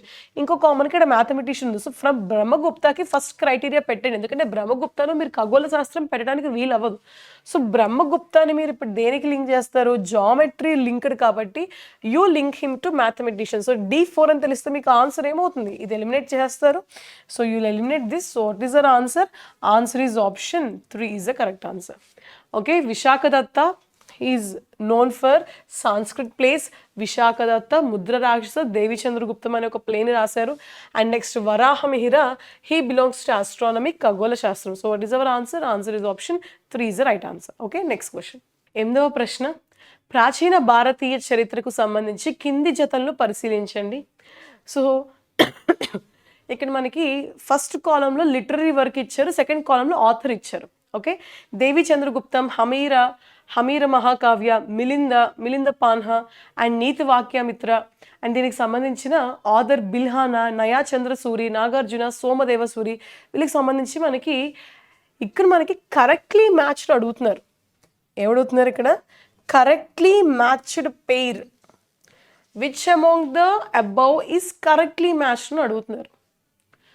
సో దీన్ని బట్టి మీరు చూడండి, దేవిచంద్రగుప్తం. ఓకే, సో దేవిచంద్రగుప్తం మనకి బిల్హానా రచించలేదు. ఆల్రెడీ మీకు ముందు దాంట్లో చెప్పాను. దేవిచంద్రగుప్తం ఎవరు రచించారు? విశాఖదత్త రచించారు. విశాఖదత్త రచించిన 2 పుస్తకాలు ముద్ర రాక్షస, దేవిచంద్రగుప్తం. సో ఒక పేరు మనకి ఇన్కరెక్ట్ అని తెలుస్తుంది. ఇక్కడ ఆప్షన్స్లో A తప్ప, B తప్ప, C తప్ప అని అవ్వలేదండి. ఎన్ని పేర్స్ కరెక్ట్ అని ఇచ్చారు. సో ఖచ్చితంగా 4 పేర్స్ అయితే కాదు, ఎందుకంటే మనకు ఆల్రెడీ ఒకటి వచ్చేసింది కాబట్టి. ఓకే, తర్వాత హమీర మహాకావ్య ఒక జైన పోయిట్ అయిన నయా చంద్రసూరి రచించారు, అబ్సల్యూట్లీ కరెక్ట్. మిలింద పాన్హా నాగార్జున రచించారా? కాదు. మిలింద పాన్హా బుద్ధిజంకి సంబంధించి ఒక ఇంపార్టెంట్ సోర్స్గా మనం చెప్పుకుంటాం. యాక్చువల్లీ ఇది ఒక డైలాగ్ ఫామ్ అనమాట. ఎవరెవరికి జరిగింది అంటే, ఇండో బ్యాక్ట్రియన్ కింగ్ మిలింద అని ఉంటాడు. He is also known by the other name. Okay, so Indo Bactrian రాజు ఉంటాడు మిలింద, ఆయన్నే మనం ఏమంటామంటే మెనాండర్ అంటాం. ఎవరి ఇండో బ్యాక్ట్రియన్ రాజు అంటే ఈజ్ ఎ గ్రీక్ అండి, గ్రీక్కి సంబంధించిన రాజు అనమాట. ఓకే, సో గుర్తుపెట్టుకోండి, ఎప్పుడైతే సెంట్రల్ ఏషియా నుంచి తర్వాత గ్రీస్ నుంచి అలెగ్జాండర్ వస్తాడు. ఓకే, సో మనకి సెంట్రల్ ఏషియా నుంచి సైరస్, డేరియస్ వస్తారు, తర్వాత గ్రీస్ నుంచి అలెగ్జాండర్ వస్తారు. వీళ్ళందరూ బ్యాటిల్ ఆఫ్ హైదస్పిస్ ఇవన్నీ చేస్తారు. సో ఎప్పుడైతే గ్రీకులు అంటే ఎవరమ్మా? అలెగ్జాండర్ గ్రూప్ వాళ్ళు, తర్వాత సైరస్, డేరియస్, సెంట్రల్ ఏషియన్స్ వస్తారో చాలామందికి ఇండియాకి రూట్ తెలుస్తుందండి. ల్యాండ్ రూట్ ద్వారా చాలామంది వస్తారు. అయితే ఇక్కడ ఏం జరుగుతుంది అంటే, ఈ ల్యాండ్ రూట్ ద్వారా వచ్చినప్పుడు వీళ్ళు ఇండియా గురించి వీళ్ళకి చాలా ఇన్ఫర్మేషన్ తెలుస్తుంది. అంటే ఇండియాలో బోల్డ్ డబ్బు ఉందని, అది అని చెప్పి. అండ్ అప్పుడే కరెక్ట్గా ఇండియా పొలిటికల్లీ బాగా వీక్గా ఉందండి. మౌర్య సామ్రాజ్యం పడిపోయింది, చాలా వీక్గా ఉంది ఇండియా. సో ఇక్కడ గ్రీకుల వాళ్ళకి తెలుస్తుంది, మనం ఇప్పుడు ఇండియా మీద దండయాత్ర చేయొచ్చు అని చెప్పి. అయితే ఫస్ట్ వాళ్ళు అసలు మౌర్యన్స్ ఉన్నప్పుడే వస్తారు, కానీ మౌర్య ఉంది కాబట్టి, మౌర్య పెద్ద రాజ్యం కాబట్టి వాళ్ళు ధైర్యం చేయరు. ఎప్పుడైతే మౌర్య సామ్రాజ్యం పడిపోతుందో గ్రీకులు వెంటనే ఇండియా మీద అటాక్ చేస్తారు, ఇండియా దగ్గరికి వస్తారనమాట. ఓకే, సో అయితే ఫస్ట్ అలెగ్జాండర్ ఎప్పుడు వస్తాడు? మౌర్య ముందే వస్తారు అలెగ్జాండర్ వాళ్ళు. కానీ ఇన్ఫర్మేషన్ వచ్చాక వాళ్ళు వెళ్దాం అనుకుంటే ఇక్కడ భారతదేశంలో మౌర్యన్స్ ఉంటారు. సో వీళ్ళు ఏం చేస్తారంటే, మనం అప్పుడే వెళ్ళొద్దు ఇండియాలోకి, ఇది కొంచెం వీక్ అయ్యాక వెళ్దామని చెప్పి వీళ్ళు ప్రెసెంట్ డే ఆఫ్ఘనిస్తాన్ ప్రాంతంలో, ఇక్కడ ఆఫ్ఘనిస్తాన్లో ఒక ప్రాంతం ఉంటుంది, దాని పేరే బ్యాక్టీరియా. ఈ బ్యాక్టీరియాలో సెటిల్ అవుతారు. ఎక్కడ సెటిల్ అవుతారు? ఈ బ్యాక్టీరియాలో సెటిల్ అవుతారు. సో ఈ బ్యాక్టీరియాలో సెటిల్ అయిన గ్రీక్ని ఏమంటారంటే బ్యాక్ట్రియన్ గ్రీక్స్ అంటారు. They are also called as Indo Greeks. వీళ్ళు ఏమంటారు? They are also called as Indo Greeks. Bactrian Greeks అంటారు, ఇండో గ్రీక్స్ అంటారు. ఓకే, సో ఇలా వచ్చిన ఈ బ్యాక్ట్రియన్ గ్రీక్స్ లేదా ఇండో గ్రీక్స్, దాంట్లో ఒక రాజు ఎవరు అంటే Menander. He is also called as Milinda, he is also called as Menander. ఈ మెనాండర్ ఒరిజినల్గా గ్రీక్ మైథాలజీ, గ్రీక్ దేవుళ్ళని పూజించేవాడు. కానీ భారతదేశం వచ్చాక బౌద్ధ మతంలోకి కన్వర్ట్ అవుతాడు. ఎవరి ఇన్ఫ్లుయెన్స్ మీద కన్వర్ట్ అవుతాడు అంటే నాగసేన అనే ఒక బౌద్ధ మత సన్యాసి ఉంటాడు. ఈయనకి మిలిందాకి జరిగిన కాన్వర్జేషన్ పుస్తకమే మిలింద పాన్హు. ఓకేనండి, ఇది నాగార్జున రచించలేదు. So hence it is a wrong option. రెండైతే ఇప్పుడు మనకి తప్పులు వచ్చాయి. నెక్స్ట్ నీతి వాక్యమిత్ర, ఇది సోమదేవసూరి రచిస్తారు. సో రెండు కరెక్ట్, రెండు తప్పండి. So it is our answer. Answer is only 2 pairs are correct. Option 2 is the right answer. Okay, next question. So 9వ ప్రశ్న, ఢిల్లీ సుల్తానేట్ యొక్క తుగ్లక్ రాజవంశం యొక్క చివరి పాలకుడు ఎవరు? Firoz Shah Tughlaq, Ghiyasuddin Tughlaq Shah two, Nasiruddin Mahmud and Nusrat Shah. C ఇప్పుడు మనకి ఈ క్వశ్చన్ మనకి ఏ టాపిక్కి సంబంధించిందండి? ఢిల్లీ సుల్తాన్స్. సో మనకి ప్రాచీన భారతదేశ చరిత్ర అయిపోయాక మనం పోస్ట్ గుప్తా పీరియడ్ చదివాక మనం ఏం చూస్తాం, ఒక పక్కన అసలు ఇస్లామిక్ మతం ఎలా పుట్టింది, ఇస్లామిక్ దేశాల నుంచి మన భారతదేశం వరకు ఎవరు దండయాత్ర చేస్తున్నారు, మనకి ఇక్కడ గజ్నీ చూస్తాం, గోరీ చూస్తాం. సో దీంట్లో ఫైనల్గా మొహమ్మద్ గోరీ యొక్క general, very very important general, his name is Qutbuddin Aibak. So Ghori చనిపోయాక ఆయన ఆక్రమించిన ప్రదేశాల్లో కుతుబుద్దీన్ ఐబక్ వస్తారు. వచ్చి ఆయన ఏం చేస్తారు, ఆయన రాజ్యాన్ని స్థాపిస్తారు. అదే మనకి ఏంటంటే ఢిల్లీ సుల్తానేట్కి సంబంధించి first important dynasty. Clear? Okay, so అదే మనకి ఢిల్లీ సుల్తానేట్కి సంబంధించి ఫస్ట్ ఇంపార్టెంట్ వంశాన్ని కుతుబుద్దీన్ ఐబక్ స్టార్ట్ చేస్తారు. సో ఢిల్లీ సుల్తాన్స్కి సంబంధించి ఫౌండర్ ఎవరు అంటే ఏం చెప్తారు? కుతుబుద్దీన్ ఐబక్. ఈయన ఢిల్లీ సుల్తానేట్ టైం పీరియడ్లో మొత్తం 5 సంస్థానాలు వస్తాయి. నేను మీకు ఒక లిస్ట్ ఇచ్చాను, గుర్తుపెట్టుకోండి. ఫస్ట్ వన్ ఈ స్లేవ్ డైనాసిటీ, బానిసల వంశం వస్తుంది. తర్వాత మనకి ఏమొస్తుందండి? తుగ్లక్స్ కాదు, స్లేవ్స్, ఖల్జీస్, తుగ్లక్స్, సయ్యద్, లోదిస్. మొత్తం 5 వంశాలు వస్తాయి. ఏంటవి? Slaves, Khaljis, Tughlaqs, Sayyid, Lodis. Okay, so ఈ 5 వంశాలకు సంబంధించి మీకు కొంత ఇన్ఫర్మేషన్ ఇక్కడ రాయడం జరిగింది. అయితే నేను ఇక్కడ రాసిన దాంట్లో నేను ఓన్లీ ఇక్కడ ఫౌండర్స్ గురించి బ్రీఫ్గా ఇచ్చానండి. స్లేవ్ వంశాన్ని కుతుబుద్దీన్ ఐబక్ ఫౌండ్ చేస్తారు. దానికి సంబంధించిన టైం పీరియడ్ ఇచ్చాను, ఫౌండర్ నేమ్ ఇచ్చాను. మిగతా రాజులకు ఒకసారి మీరు చూసుకోండి. Khilji time period and the founder, Tughlaq time period and the founder, Sayyid, Khizr Khan, Lodhi, Bahlol Lodhi. Okay, అయితే ఇక్కడ మనకి క్వశ్చన్ దేని గురించి ఇచ్చారు? క్వశ్చన్ వచ్చి last ruler of Tughlaq dynasty అని అడుగుతున్నారు. So Tughlaq dynasty last ruler ఎవరమ్మా? So Ghiyasuddin Tughlaq, he's a founder. Jauna Khan అంటే ఎవరండి? మోస్ట్ ఇల్ ఫేటెడ్, అతి దురదృష్టవంతుడు. ఢిల్లీ సుల్తాన్స్లో అతి దురదృష్టవంతుడు ఎవరు అంటే మొహమ్మద్ బిన్ తుగ్లక్ అంటాం. మొహమ్మద్ బిన్ తుగ్లక్ ఒరిజినల్ నేమ్ ఏంటి? He's called as Jauna Khan. తర్వాత ఫిరోజ్ షా తుగ్లక్, తర్వాత ముహమ్మద్ ఖాన్, గియాసుద్దీన్ తుగ్లక్ షా టు, అబూ బకర్ షా, తర్వాత నజీరుద్దీన్ మొహమ్మద్ లాస్ట్ వస్తాడండి. Okay, so what is our answer? Answer is option 3. Answer 3 ఏనా? సో ఆన్సర్ ఏంటి? Answer option 3, Nasiruddin Mohammad. ఏంటమ్మా? Nasiruddin Mohammad is our right answer. దీనికి సంబంధించి ఇన్ఫర్మేషన్ ఒకసారి స్క్రీన్లో పాజ్ చేసి ఒకసారి ఇన్ఫర్మేషన్ అంతా చూసుకోండి. మీరు ఆల్రెడీ నోట్స్ ప్రిపేర్ చేసుకుని ఉంటారు. మనం అన్ని ముందు టెస్ట్ సిరీస్ మాక్ వీడియోస్లో మనం చాలా క్లియర్గా చెప్పుకున్నాం. సో ఇంకొకసారి నేను మీకు ఇస్తున్నాను అనమాట. Okay, so will go to the next question. And మీకు ఇది తెలుసు కదా, లోడీ వంశంలో లాస్ట్ రూలర్ ఒకడు వస్తాడు. వాడి పేరేంటమ్మా? Ibrahim Lodi. Last ruler, last Lodi ఎవరు? ఇబ్రహీం లోడీ. ఇబ్రహీం లోడీ ఎవరితో యుద్ధం చేస్తాడండి? బాబర్తో యుద్ధం చేస్తాడు. ఎన్నో సంవత్సరంలో చేస్తాడు? 1526లో. దీన్నే మనం మొదటి పానిపట్ యుద్ధం, ఫస్ట్ పానిపట్ అంటాం. ఇక్కడ 1526లో. సో 1206 నుంచి 1526 మనకి ఢిల్లీ సుల్తాన్స్ వస్తుంది. 1526 నుంచి ఇస్లామిక్ ఎంపైరే, కానీ ముఘల్ సామ్రాజ్యం వస్తుంది. Very very important. 1526 నుంచి 1707 వరకు గ్రేట్ ముఘల్స్, 1707 నుంచి 1857 వరకు లేటర్ ముఘల్స్, వీళ్ళందరూ ఉంటారు. Okay, so by this what is our answer? 9th question answer is option 3 is the right answer. Okay, we'll go to the next question. Okay, so now 10th question. కింది ప్రకటనలు పరిశీలించండి. Delhi sultanate యొక్క revenue పరిపాలనలో ఆదాయ సేకరణ ఇన్ఛార్జిని అమీల్ అని పిలుస్తారు.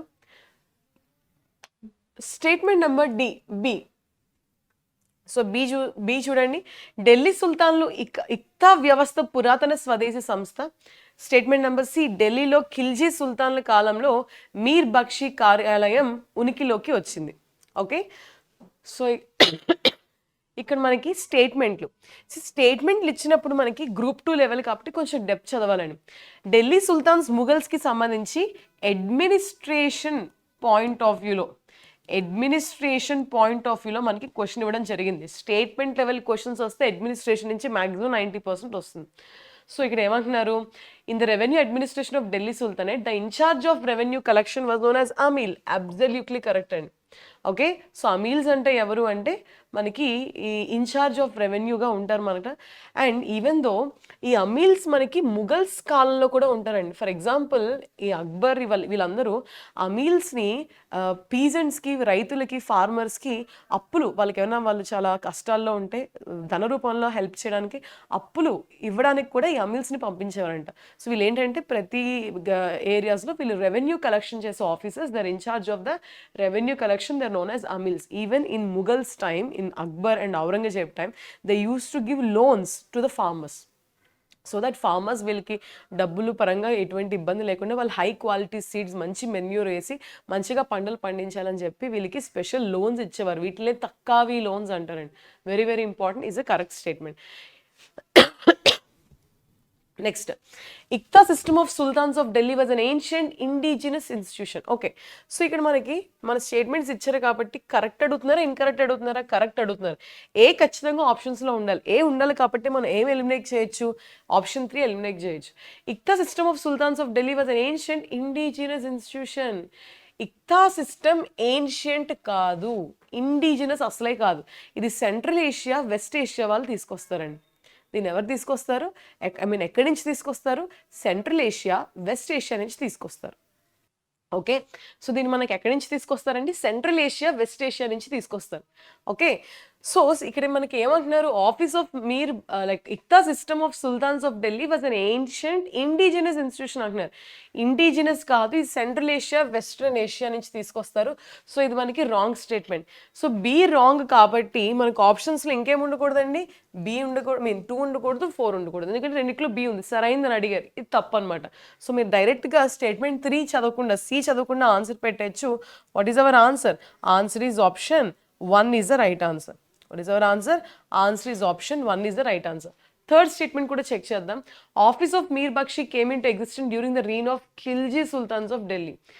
ఖిల్జీ టైంలో రాదండి. మీర్ బక్షి ఎవరంటే మనకి మిలిటరీ డిపార్ట్మెంట్ హెడ్ అనమాట. మిలిటరీ డిపార్ట్మెంట్ హెడ్ మీర్ బక్షి అంటారు.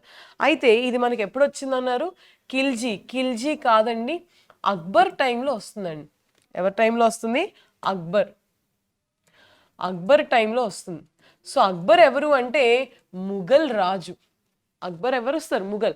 సో ముఘల్ సామ్రాజ్యం స్థాపకులు ఎవరండి? స్థాపకులు వచ్చేసి బాబర్ తర్వాత ఆయన కొడుకు హుమాయూన్ వస్తాడు. హుమాయూన్ తర్వాత అక్బర్ వస్తాడు, తర్వాత జహంగీర్ వస్తుంది, షాజహాన్, తర్వాత ఔరంగజేబ్, మధ్యలో షేర్షా సూరి డైనాసిటీ కూడా వస్తుంది 15 సంవత్సరాలు. ఓకే, సో ఇది అక్బర్ తీసుకొస్తారు. అందుకే మనం సి స్టేట్మెంట్ కూడా మనం రాంగ్ అని చెప్తాం. So what is our answer? Answer is option 1. Only A is the right answer. Okay, next question. Okay, 11వ ప్రశ్న. ఈ కింది వాటిని జతపరచండి. భక్తి సాధువులు, దానికి సంబంధించిన వృత్తుల గురించి ఇవ్వడం జరిగింది. నామ్దేవ్, కబీర్, రవిదాస్, సేన. సో వీళ్ళందరూ మనకి చాలా ఫేమస్ పాపులర్ భక్తి సెయింట్స్. వీళ్ళకి సంబంధించి ఒరిజినల్ ప్రొఫెషన్స్ ఏంటి, వీళ్ళ వృత్తులు ఏంటి, దానికి సంబంధించిన క్వశ్చన్ చూద్దాం. మనకి అట్లీస్ట్ మీకు అందరికీ ఖచ్చితంగా కబీర్ గురించి తెలియాలి. Ravidas is a very quite famous. So we all know that Kabir ఆయన వృత్తి ఏంటంటే ఆయన నేత పని చేసేవాడండి. So Kabir it matches with 2, right? So Kabir weaver, నేత పని చేసేవాడు. సో B2 ఉండాలి, మిగతావన్నీ ఎలిమినేట్ చేసేయండి. సో ఆన్సర్ ఏమవుతుంది? ఎయిదర్ 2 అన్న అవుతుంది, 3 అన్న అవుతుంది. నెక్స్ట్ రవిదాస్ గురించి కూడా తెలిసి నేను చెప్పులు కుట్టేవాడని, he's a cobbler. So C దేంతో మ్యాచ్ అవ్వాలి, సి మనకి 4తో మ్యాచ్ అవ్వాలి. సి 4 లేదు కాబట్టి ఇక్కడ మనం స్ట్రైక్ ఆఫ్ చేసేయండి. What is our answer? Answer is option 2 is the right answer. Then what about Namdev? Namdev వచ్చేసి హీజ్ ఎ టైలర్ అండి. ఓకే, హీజ్ ఎ టైలర్, దర్జీ పని చేసేవాడు. నెక్స్ట్ సేనా, సేనా వచ్చేసి హీజ్ ఎ బార్బర్ అనమాట. ఓకే, నేను నెక్స్ట్ వీళ్ళకి సంబంధించిన కొన్ని ఇంపార్టెంట్ విషయాలు నేను ఇక్కడ రాయడం జరిగింది. So Namdev, Kabir, Ravidas is a very famous, ఇది మరాఠీ వైష్ణవ్ పోయిట్. ఈయన యాదవ వంశంలో ఉండేవాడండి. సో ఈయన అభంగ డివోషనల్ పోట్రీ మీద ఈయన కొంచెం వర్క్ చేశాడు. ఈయన రచించిన కొన్ని వర్సెస్ గురు గ్రంథ సాహిబ్లో యాడ్ చేయబడ్డాయి. And Kabir is also very famous bhakti saint and poet. ఈయన రచించిన రచనలు కూడా కొన్ని గురు గ్రంథ్ సాహిబ్లో యాడ్ చేయబడ్డాయి. సో ఇవన్నీ కూడా మీరు చూసుకుంటారు. Okay, so it is our answer. Answer is option 2 is the right answer. Next question, 12వ ప్రశ్న. సో ప్రతిపాదన మరియు కారణం మోడల్లో ఇచ్చారండి.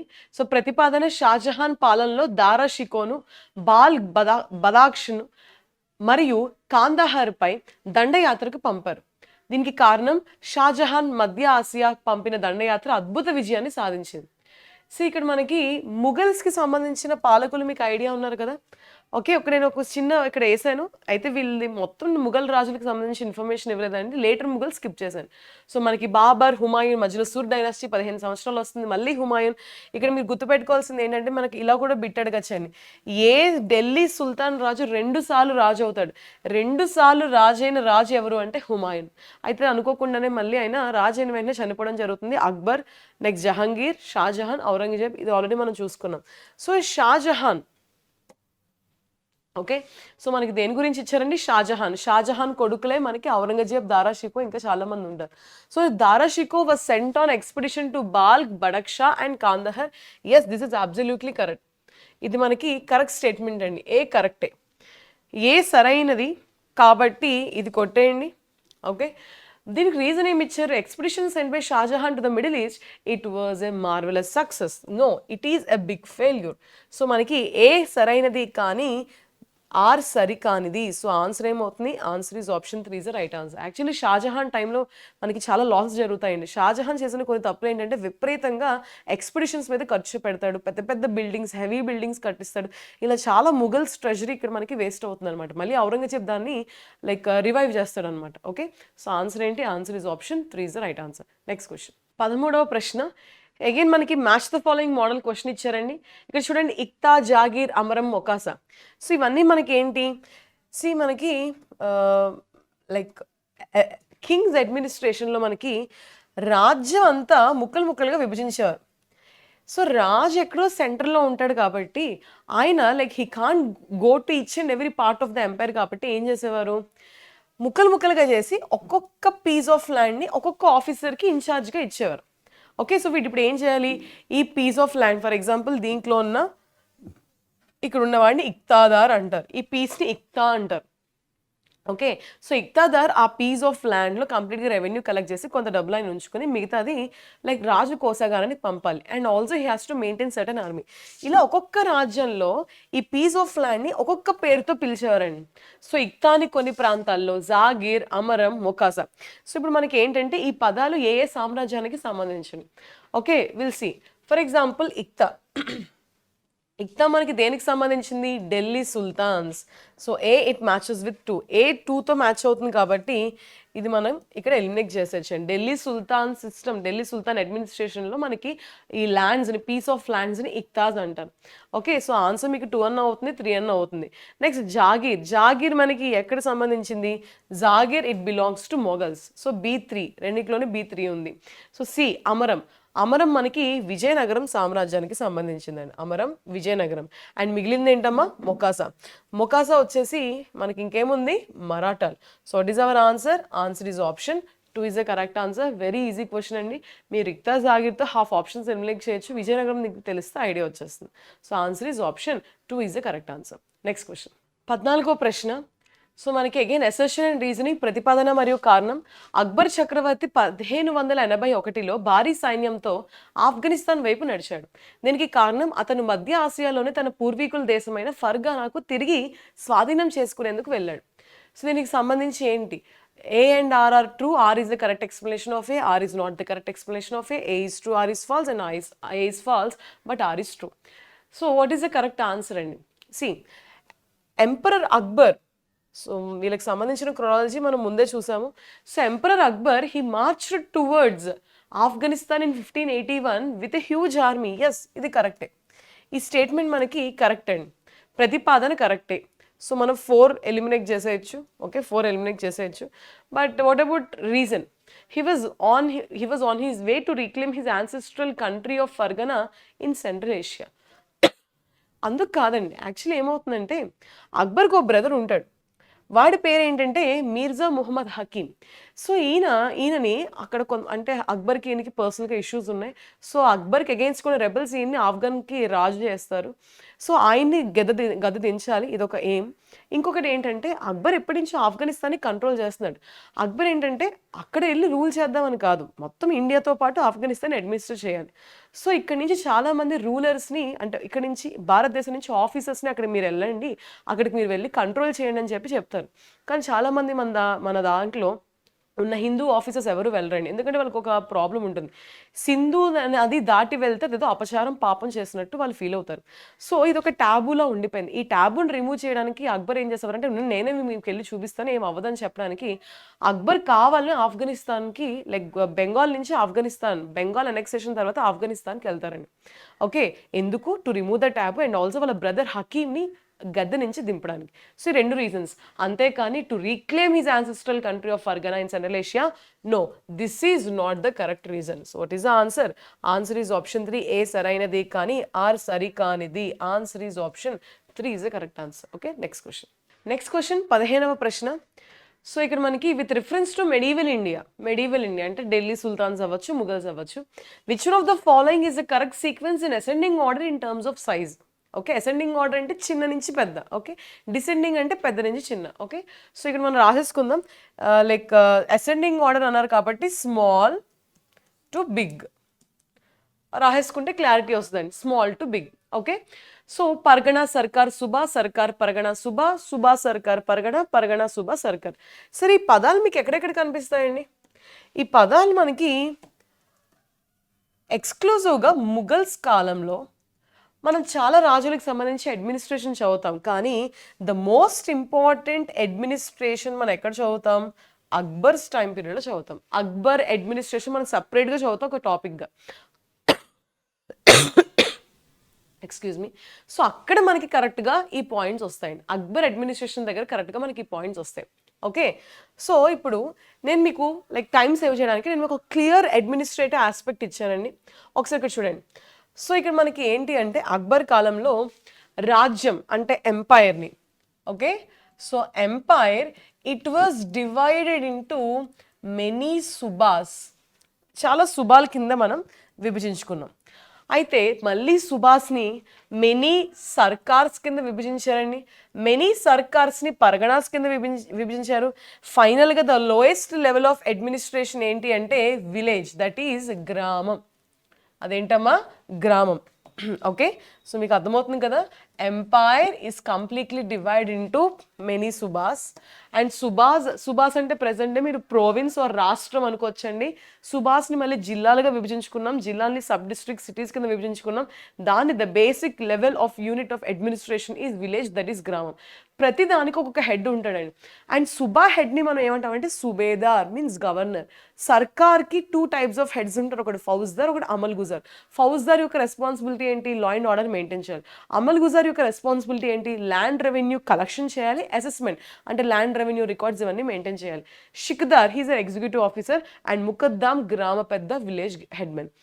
ఇప్పుడు మనకి ఏమడిగారు? చిన్న నుంచి పెద్దని అడిగారు. అంటే మనం ఇక్కడి నుంచి పైకి వెళ్తామా, పైకి నుంచి కిందకి వెళ్తామా? ఆబ్వియస్గా కింద నుంచి పైకి వెళ్తామండి. పర్గణా సర్కార్ సుబా, ఇక్కడ చూడండి, పర్గణా సర్కార్ సుబా అసెండింగ్ ఆర్డర్లో వెళ్తుంది కదా. Second statement, second option check చేయండి, సర్కార్ పరగణ సుబా, అగైన్ ఆర్డర్లో లేదు. సుబా సర్కార్ పరగణ, కానీ ఇది డిసెండింగ్ ఆర్డర్ ఉంది. Third option is descending order, so eliminated. Pargana suba sarkar, pargana suba sarkar, again మనకి ఆర్డర్లో లేదు. So what is our answer? Ascending order, చిన్న నుంచి పెద్ద. So answer is option 1. చాలా ఈజీ, ఇవన్నీ మనం చాలా డీటెయిల్గా ఆఫ్లైన్ క్లాస్లో చెప్పుకున్నాం, group 2 level. Okay, we discussed అనమాట. So answer is option 1 is the correct answer. Next question 16వ ప్రశ్న. భారతదేశంలో కింది ప్రదేశాల్లో డచ్ వారు తమ తొలి స్థావరంని ఎక్కడ స్థాపించారు? Option 1 Surat, option 2 Pulicat, option 3 Cochin, option 4 Kasim Bazar. So in India among the following locations the Dutch established their earliest factory at. So మనం ఆధునిక భారతదేశ చరిత్రలో మోడర్న్ హిస్టరీలో ఫస్ట్ మనం అరైవల్ ఆఫ్ యూరోపియన్స్ నుంచి స్టార్ట్ చేస్తామండి కదా. అరైవల్ ఆఫ్ యూరోపియన్స్లో మనకి మొత్తం ఎన్ని దేశాలు వస్తాయి? 7 దేశాలు. పోర్చుగల్, తర్వాత డచ్ వస్తారు, తర్వాత ఇంగ్లీష్ వస్తుంది, తర్వాత డాన్స్, తర్వాత ఫ్రెంచ్. వీళ్ళు ఈ రెస్పెక్టివ్ ఇయర్స్లో మనకి రావడం జరుగుతుంది. అయితే వీళ్ళు ఫస్ట్ ఫ్యాక్టరీస్ ఎక్కడ స్థాపిస్తారు? పోర్చుగల్స్ అయితే క్యాలికట్లోని, డచ్ అయితే మసూలీపట్నం, ఇంగ్లీష్ అయితే సూరత్. మరి మసూలీపట్నం ఏంటంటే సౌత్ ఇండియాలో ఫస్ట్ సైట్ మసూలీపట్నం అండి. నార్త్ ఇండియాలో వచ్చేసి సూరత్, బట్ ఓవరాల్గా ఫస్ట్ ఎక్కడంటే సూరత్ అని చెప్తారు. నెక్స్ట్ డేన్స్ వచ్చేసి ట్రాంకుబర్, ఫ్రెంచ్ కూడా సూరత్. బ్రిటిష్ వాళ్ళు, ఫ్రెంచ్ వాళ్ళు ఇద్దరు కామన్గా సూరత్లో ఫస్ట్ ఫ్యాక్టరీని పెడతారు. మరి సౌత్ ఇండియాలో ఫస్ట్ ఫ్యాక్టరీ ఎక్కడ పెడతారంటే మసూలీపట్నం. అయితే ఇక్కడ మీరు అబ్జర్వ్ చేయాలి, డచ్ వాళ్ళు ఎక్కడ చెప్పాను నేను? మసూలీపట్నం. కానీ ఇక్కడ మనకు ఆప్షన్స్లో మసూలీపట్నం లేదండి. కానీ డచ్ తర్వాత వీళ్ళు రాజు ఆఫ్ చంద్రగిరి దగ్గరికి వెళ్ళి పులికాట్లో వీళ్ళు నెక్స్ట్ ఫ్యాక్టరీని పెడతారు.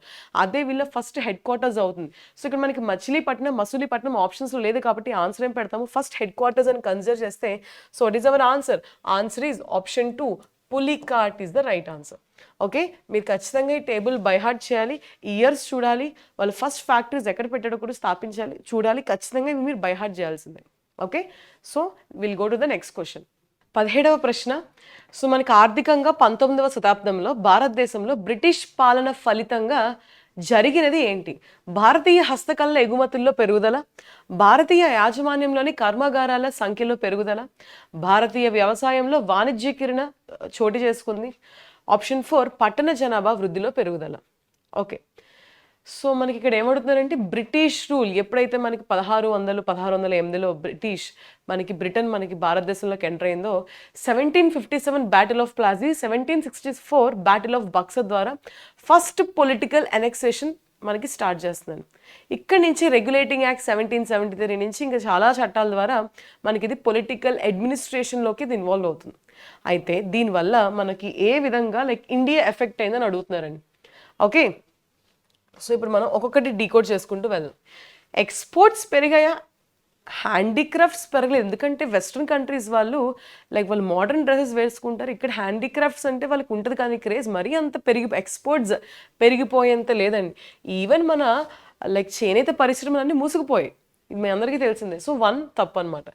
Number of growth in the number of Indian own factories లేదండి. ఇండస్ట్రియల్ రెవల్యూషన్ 1780sలో అక్కడ జరిగింది. అక్కడ జరగడం వల్ల మనకి ఎఫెక్ట్ ఏమైంది? వాళ్ళు అక్కడ విపరీతంగా ఇండస్ట్రీస్ని పెట్టారు, వాళ్ళు తయారు చేసిన గూడ్స్ ఇండియాలో డంప్ చేసేవారు.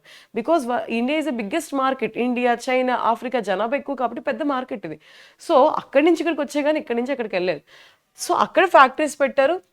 అగైన్ ఇది కూడా మనకి wrong statement. Commercialisation of Indian agriculture, hold this point. Rapid increase in urban population, no, this is not the real effect. More appropriate ఏం చెప్తారు అంటే answer is option 3 commercialisation of Indian agriculture. ఎందుకంటే నేను already మీకు చెప్పాను, industrial రెవల్యూషన్లో భాగంగా విపరీతంగా raw మెటీరియల్స్కి డిమాండ్ ఉండేదండి. ఫర్ ఎగ్జాంపుల్ పత్తి, cotton, jute, opium, okay, coffee, tea, ఇంకా చాలా variety of agriculture products, variety of industrial ప్రొడక్ట్స్కి విపరీతమైన డిమాండ్ ఉండేది. ఇండియాని వాళ్ళు రా మెటీరియల్స్ ప్రొడ్యూసర్గా చూశారు. అండ్ వాళ్ళు ఈ రా మెటీరియల్స్ తీసుకెళ్ళి అక్కడికి వెళ్ళి గూడ్స్ తయారు చేసి మళ్ళీ ఒక మార్కెట్, ఎక్కడ ఇండియా ఈజ్ దేర్ మార్కెట్ అనమాట. సో దీనివల్ల కమర్షియలైజేషన్ ఆఫ్ అగ్రికల్చర్ జరిగింది, దాంతోపాటు ఎక్స్ప్లాయిటేషన్ కూడా జరిగిందండి. ఎవరు బాగా ఎఫెక్ట్ అయ్యారంటే ఫార్మర్స్ ఎఫెక్ట్ అయ్యారు. So it is our answer. Answer is option 3 భారతీయ వ్యవసాయంలో వాణిజ్యీకరణ చోటు చేసుకుంది. Okay, option 3 is the right answer. Next question 18th question. So ఇక్కడ మనకి నేను ఆల్రెడీ మీకు చెప్పాను, ఎప్పుడైతే British East India company political annexation start చేస్తుందో, లోకల్ మన భారతదేశపు రాజులతో యుద్ధాలు చేసి అనెక్సేషన్స్ ఎప్పుడైతే స్టార్ట్ చేస్తుందో వెంటనే అది చట్టాలు. ఎందుకంటే అనెక్స్ చేసిన రాజ్యాల్ని కాపాడుకోవడానికి, పాలించడానికి ఒక చట్టం, ఒక లా అనేది చాలా ఇంపార్టెంట్ అండి. So series of acts, regulating act 1773, తర్వాత సెటిల్మెంట్ యాక్ట్ 1781, తర్వాత charter act 1793, charter act 1813, charter act 1833, charter act 1853 and so మనకి చాలా యాక్ట్స్ వస్తాయి అన్నమాట.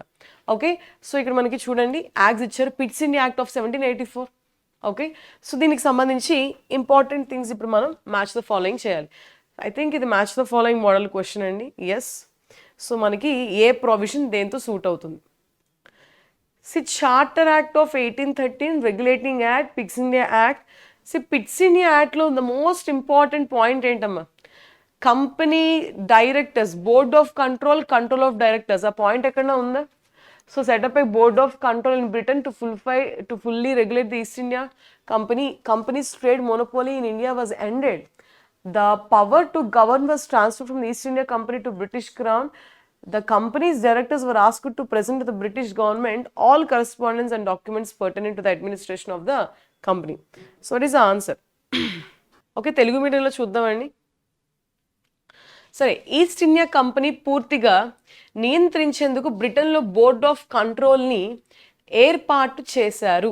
నేను ఆల్రెడీ మీకు చెప్పాను, Pitt's India act 1784. Okay, Pitt's India act 1784లో ఏం జరిగింది అంటే board of control and court of directors. Court of directors ఎప్పటి నుంచో ఉంది బ్రిటిష్ ఈస్ట్ ఇండియా కంపెనీలో, క్యాపిటలిస్ట్ని కోర్ట్ ఆఫ్ డైరెక్టర్స్. వీళ్ళకి స్టార్టింగ్ నుంచి ఏ పవర్స్ ఉంటాయి? కమర్షియల్ పవర్స్, కమర్షియల్ ఫంక్షన్స్ ఉంటాయండి. బట్ బోర్డ్ ఆఫ్ కంట్రోల్ అని కొత్తగా క్రియేట్ చేసి దీనికి పొలిటికల్ పవర్స్ ఇచ్చారు. ఏ చట్టంలో? మనకి Pitt's India act.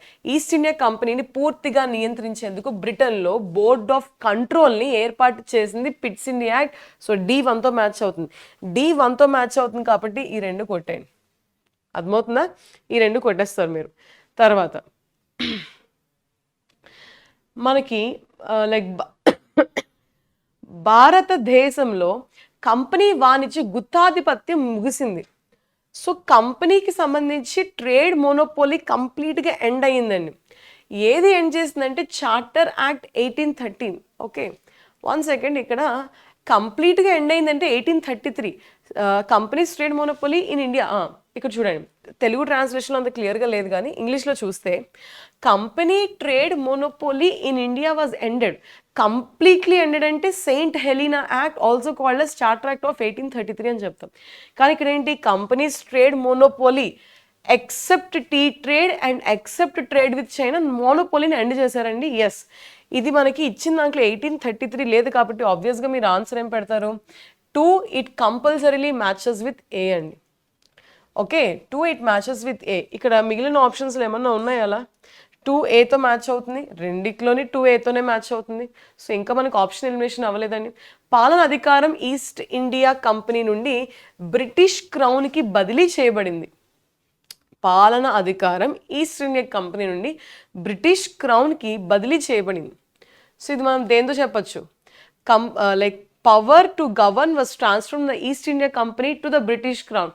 So 1858 act, లేకపోతే regulating act 1773. Regulating act starting వచ్చింది, బ్రిటిష్ క్రౌన్కి ఎప్పుడు లైక్ ట్రాన్స్ఫర్ అవుతుంది? రివోల్ట్ ఆఫ్ 1857 జరిగాక లైక్ బ్రిటిష్ క్రౌన్ అక్కడ క్వశ్చన్ చేస్తుంది, కంపెనీ నువ్వు ట్రేడింగ్ చేయడానికి వెళ్ళో యుద్ధం చేసేంత పని ఏంటి నీకు అని చెప్పి, ఇంత పెద్ద ఎత్తున యుద్ధం చేయడానికి వాట్ ఈస్ ద రీజన్ అని అడిగితే అప్పుడు చెప్తుంది లైక్ నువ్వు నీ చార్టర్ నీది అయిపోయింది, మోనోపోలీ అయిపోయింది, ఇంకా చాలు, నువ్వు తిరిగి వచ్చి ఇక్కడ మేము చూసుకుంటాం అని చెప్పి క్రౌన్కి కంప్లీట్గా ట్రాన్స్ఫర్ అయిపోతుందండి. 1857 రివోల్ట్ తర్వాత అవుతుంది. సో 3 మనకి Cతో మ్యాచ్ అవుతుంది. So 3 it matches with C. Next ఇంకేం మిగిలి ఉన్నాయి? Regulating act, the company directors were asked to present to the British government all correspondence and documents pertaining to the administration of the company. So 4 it matches with, that is regulating act అంటే B option. So B, ACB అండి. So ACB. So it is our answer. Answer is option 1. Okay, so మన రెండు eliminate చేస్తామండి. Like మనకి ఇక్కడ మీరు చూసుకుంటే east India company పూర్తిగా నియంత్రించేందుకు బ్రిటన్లో బోర్డ్ ఆఫ్ కంట్రోల్. ఓకే, ఇక్కడ నుంచి వద్దాం మనకు. Charter act 1813. చార్టర్ యాక్ట్ 1813లో ఏం చేశారు? సో చార్టర్ యాక్ట్ 1813లో భారతదేశంలో కంపెనీ వాణిజ్య గుత్తాధిపత్యం ముగిసింది. ఓకే, తర్వాత బి అంటే రెగ్యులేటింగ్ యాక్ట్ 1773 కంపెనీ యొక్క పరిపాలన సంబంధించి అన్ని పత్రాలను బ్రిటిష్ ప్రభుత్వానికి సమర్పించాలని కోరింది. భారత ప్రభుత్వం చట్టం 1858 పాలన అధికారం ఈస్ట్ ఇండియా కంపెనీ నుండి క్రౌన్కి వెళ్ళిపోయింది. Next pits India act 1784 east India కంపెనీని పూర్తిగా నియంత్రించేందుకు బ్రిటన్లో బోర్డ్ ఆఫ్ కంట్రోల్ని ఏర్పాటు చేసింది. సో అన్ని సరిపోయాయి కదా. So very very easy. Answer ఏంటంటే option 1 is the correct answer. Okay, next question. 19వ ప్రశ్న, కింది ప్రకటనలు పరిశీలించండి. సో మనకి దీంట్లో కరెక్ట్ స్టేట్మెంట్స్ అడుగుతున్నారు. చార్టర్ చట్టం 1853 భారతీయ వాణిజ్యంలో ఈస్ట్ ఇండియా కంపెనీ గుత్తాధిపత్యాన్ని రద్దు చేసింది. భారత ప్రభుత్వం చట్టం 1858 ప్రకారం బ్రిటిష్ పార్లమెంట్ ఈస్ట్ ఇండియా కంపెనీని పూర్తిగా రద్దు చేసింది మరియు భారతదేశాన్ని నేరుగా పాలించే బాధ్యతను చేపట్టింది. సో పైన ఇచ్చిన ప్రకటనలో ఏవి సరైనవి, కరెక్ట్ స్టేట్మెంట్ ఏంటి అని అడుగుతున్నారు. మనకి 1853 చార్టర్ యాక్ట్ ఏం చేసింది? East India company monopoly end చేసిందా? ఇది తప్పండి. అసలు స్టేట్మెంట్ ఏ తప్పు కాబట్టి సరైనవి అడిగారు కాబట్టి ఏ ఉన్నవన్నీ డిలీట్ చేసేయండి. సో ఆన్సర్ 2 అన్న అవుతుంది, 4 అన్న అవుతుంది. సరే, నేను ఒక సీక్వెన్స్ చెప్తాను, గుర్తుపెట్టుకోండి. చార్టర్ యాక్ట్ ఆఫ్ 1813లో బ్రిటిష్ ఈస్ట్ ఇండియా కంపెనీ యొక్క మోనోపోలీ ఎండ్ చేశారు. కంప్లీట్గా ఎండ్ చేయలేదు. ఎందుకు అంటే టీ ట్రేడ్లో ఇంకా మోనోపోలీ ఉన్నది, చైనా ట్రేడ్లో ఇంకా మోనోపోలీ ఉంది. కంప్లీట్గా కాదు, ఎక్సెప్షన్ ఉంటుందండి. 1833 దీన్నే మనం సెయింట్ హెలినా యాక్ట్ అంటాం.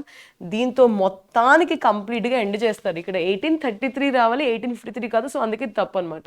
Okay, next, under government of India act 1858 the British parliament abolished East India company altogether and undertook the responsibility of ruling of India directly. Absolutely correct. 1857 revolt అయిపోతుంది, company బయటకు వెళ్ళిపోతుంది, crown లోపలికి వస్తుందండి. ఇది కరెక్ట్గా ఇచ్చారు. So it is our answer. సరైనవి అని అడిగారు కాబట్టి what will be our answer? Answer is option 2 is the right answer. Okay, next question. Next question, 20వ ప్రశ్న. ఈ కింది వాటిని జతపరచండి. మ్యాచ్ ద ఫాలోయింగ్ ఇచ్చారండి మళ్ళీ. సో బరీంద్ర కుమార్ ఘోష్, ఈయన ఎవరండి? Aurobindo Ghosh brother. Madam Bikaji Cama, she is famously called as like mother of Indian revolution. And Annie Besant home rule league movement యొక్క ముఖ్యమైన కర్త. And Aurobindo Ghosh very important sociologist. Okay, so వీళ్ళకి సంబంధించి మనకు కొన్ని లైక్ ఇంపార్టెంట్ పాయింట్స్ ఇవ్వడం జరిగింది. ఇక్కడ ర్యాండమ్గా ఇచ్చారు, అంటే కొన్ని పేపర్స్ ఇచ్చారు, కొన్ని లైక్ వాళ్ళకి సంబంధించి ఇంపార్టెంట్ పాయింట్స్ ఇచ్చారు. మనం ఒకటి డీకోడ్ చేద్దాం. ఓకే, సో ఇక్కడ చూడండి, Annie Besant home rule league movement చేసేటప్పుడు మనం ఖచ్చితంగా చదువుతాం. న్యూ ఇండియా కామన్వెల్త్ అనే ఒక న్యూస్ పేపర్ మ్యాగజైన్స్ ద్వారా ఈవిడ హోమ్ రూల్ లీగ్ మూవ్మెంట్ని ఇంకా ఇంటెన్సిఫై చేశారు. సో కరెక్ట్గా మనకి యానీ బిసెంట్ కామన్వెల్త్ అని మీరు పెట్టేయాలండి. మీరు మోడర్న్ హిస్టరీ యావరేజ్గా చదివినా మీకు తెలుస్తుంది. Annie Besant she is associated with commonwealth. So C matches with 4. C4 కాబట్టి ఇది కొట్టేయండి.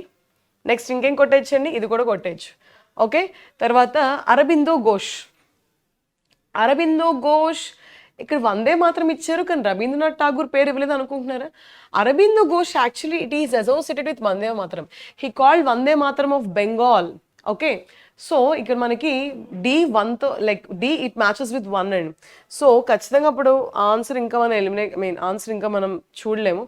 Next, madam Bikaji Cama she a mother of Indian revolution. She associated with the Talwar.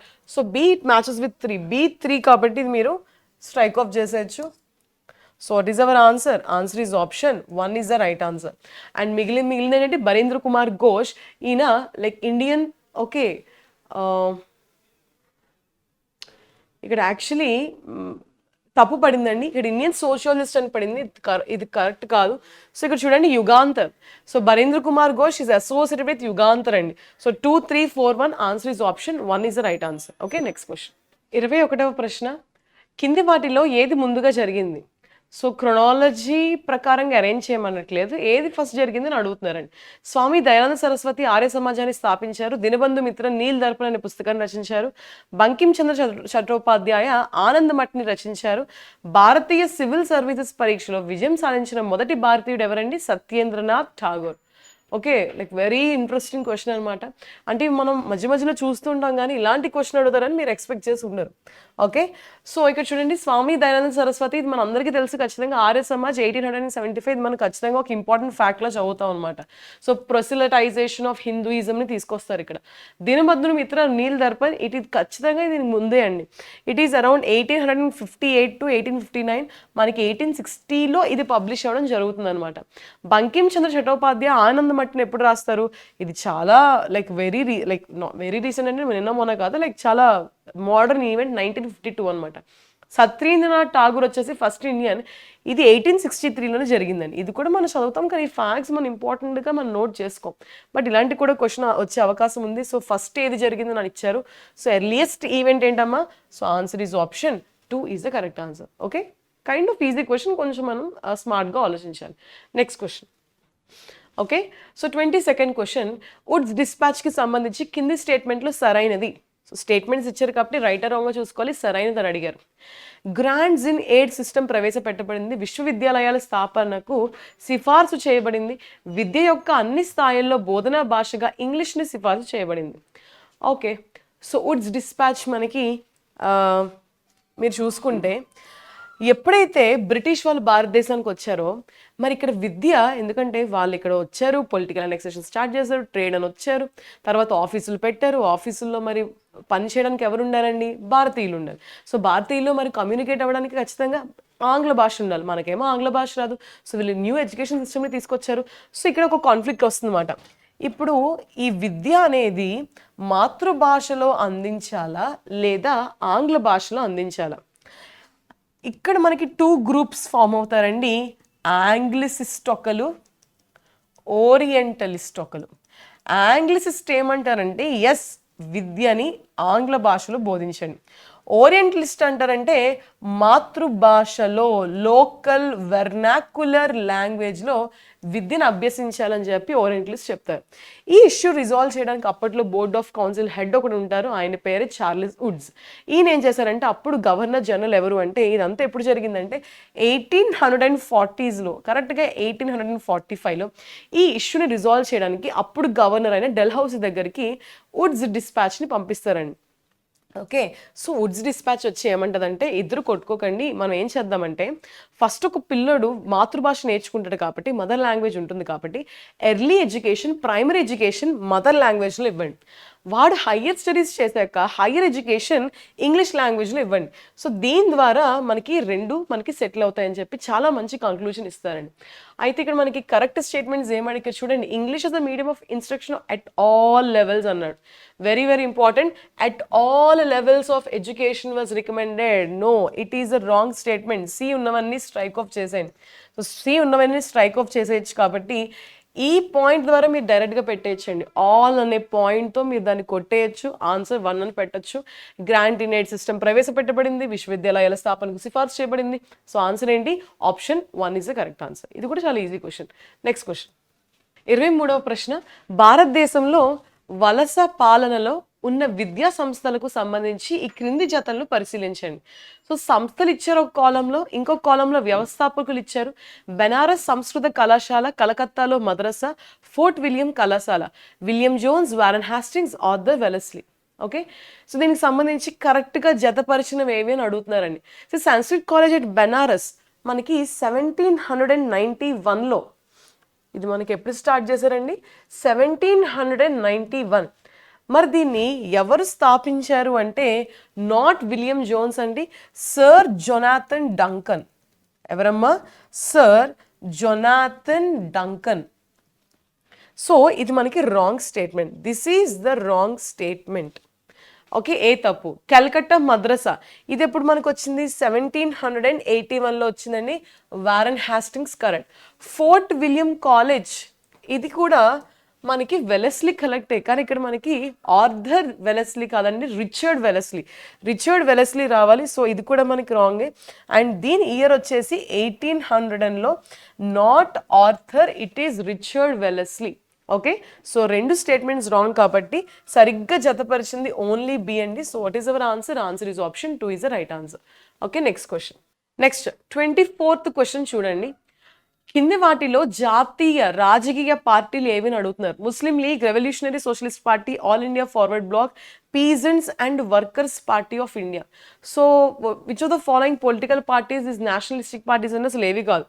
All India National Congress, yes, INC Indian National Congress nationalistic party. But ఇవేమీ nationalistic parties కావు. ఇవి కొన్ని reasons వల్ల లోకల్గా, ఇప్పుడు ఫర్ ఎగ్జాంపుల్ ముస్లిం లీగ్ ఎందుకు form అయిందండి? ఎందుకంటే భారతదేశంలో ముస్లిం యొక్క హక్కులు కాపాడుకోవడం కోసం, అంతే. ఓకే, సో ఇవేవి మనకి నేషనలిస్టిక్ పార్టీస్ కాదు. So what is our answer? Answer is option 4. None of this is a right answer. Okay, next question. Next question చూడండి 25వ ప్రశ్న. సో కింది వాటిని జతపరచండి, మ్యాచ్ ద ఫాలోయింగ్ క్వశ్చన్ ఇచ్చారు. సో దీంట్లో మనకి చిట్టగాంగ్ ఆర్మీ రైడ్ కానీ, Kakori conspiracy, Lahore conspiracy, Ghadar party. So దీనికి సంబంధించి మనకి ఎవరు ఇంపార్టెంట్ లీడర్స్, లాలా హర్దయాల్, జతిన్ దాస్, సూర్యసేన్, రామ్ ప్రసాద్ బిస్మిల్, వాసుదేవ్ ఫాడ్కి, ఇలా మనకి చాలా మంది ఇంపార్టెంట్ లీడర్స్ ఉంటారు అనమాట. సో ఇప్పుడు మీరు దీనికి సంబంధించి ఏం చేయాలి అంటే మ్యాచ్ ద ఫాలోయింగ్ పెట్టాలి. ఓకే, సో ఇప్పుడు మనం చూద్దాం ఒక్కొక్కటి. ఓకే, సో మనకి చిట్టగాంగ్ ఆయుధ కర్మాగారం పై దాంట్లో మనకి ద మోస్ట్ ఇంపార్టెంట్ లీడర్ ఎవరండి? Surya Sen. So A matches with 3. Kakori కుట్ర కేసులు మనకి ఎవరు? రామ్ ప్రసాద్ బిస్మిల్ వస్తారు. సో 3 and 4 మనకి ఎక్కడెక్కడ ఉన్నాయి, లేని చోట్ల కొట్టేయండి. నెక్స్ట్ లాహోర్ కుట్రలో మనకి ఎవరండి? జతిన్ దాస్. గాదర్ పార్టీలో మనకి లాలా హర్దయాల్. సో నేను వీళ్ళ గురించి నేను ఆల్రెడీ ఫస్ట్ మాక్ టెస్ట్ సిరీస్లో మనం చాలా ఒక్కొక్క ఇన్సిడెంట్ గురించి నేను డీటెయిల్గా ఎక్స్ప్లెయిన్ చేస్తూ మాట్లాడుకున్నాం. ఓకే, సో ప్లీజ్ ఒకసారి ఆ వీడియోస్ కూడా రిఫర్ చేయండి. అండ్ ఆల్సో మన ఆఫ్లైన్ క్లాస్లో కూడా మనం చాలా డీటెయిల్డ్గా చెప్పుకున్నాం. Okay, so what is our answer?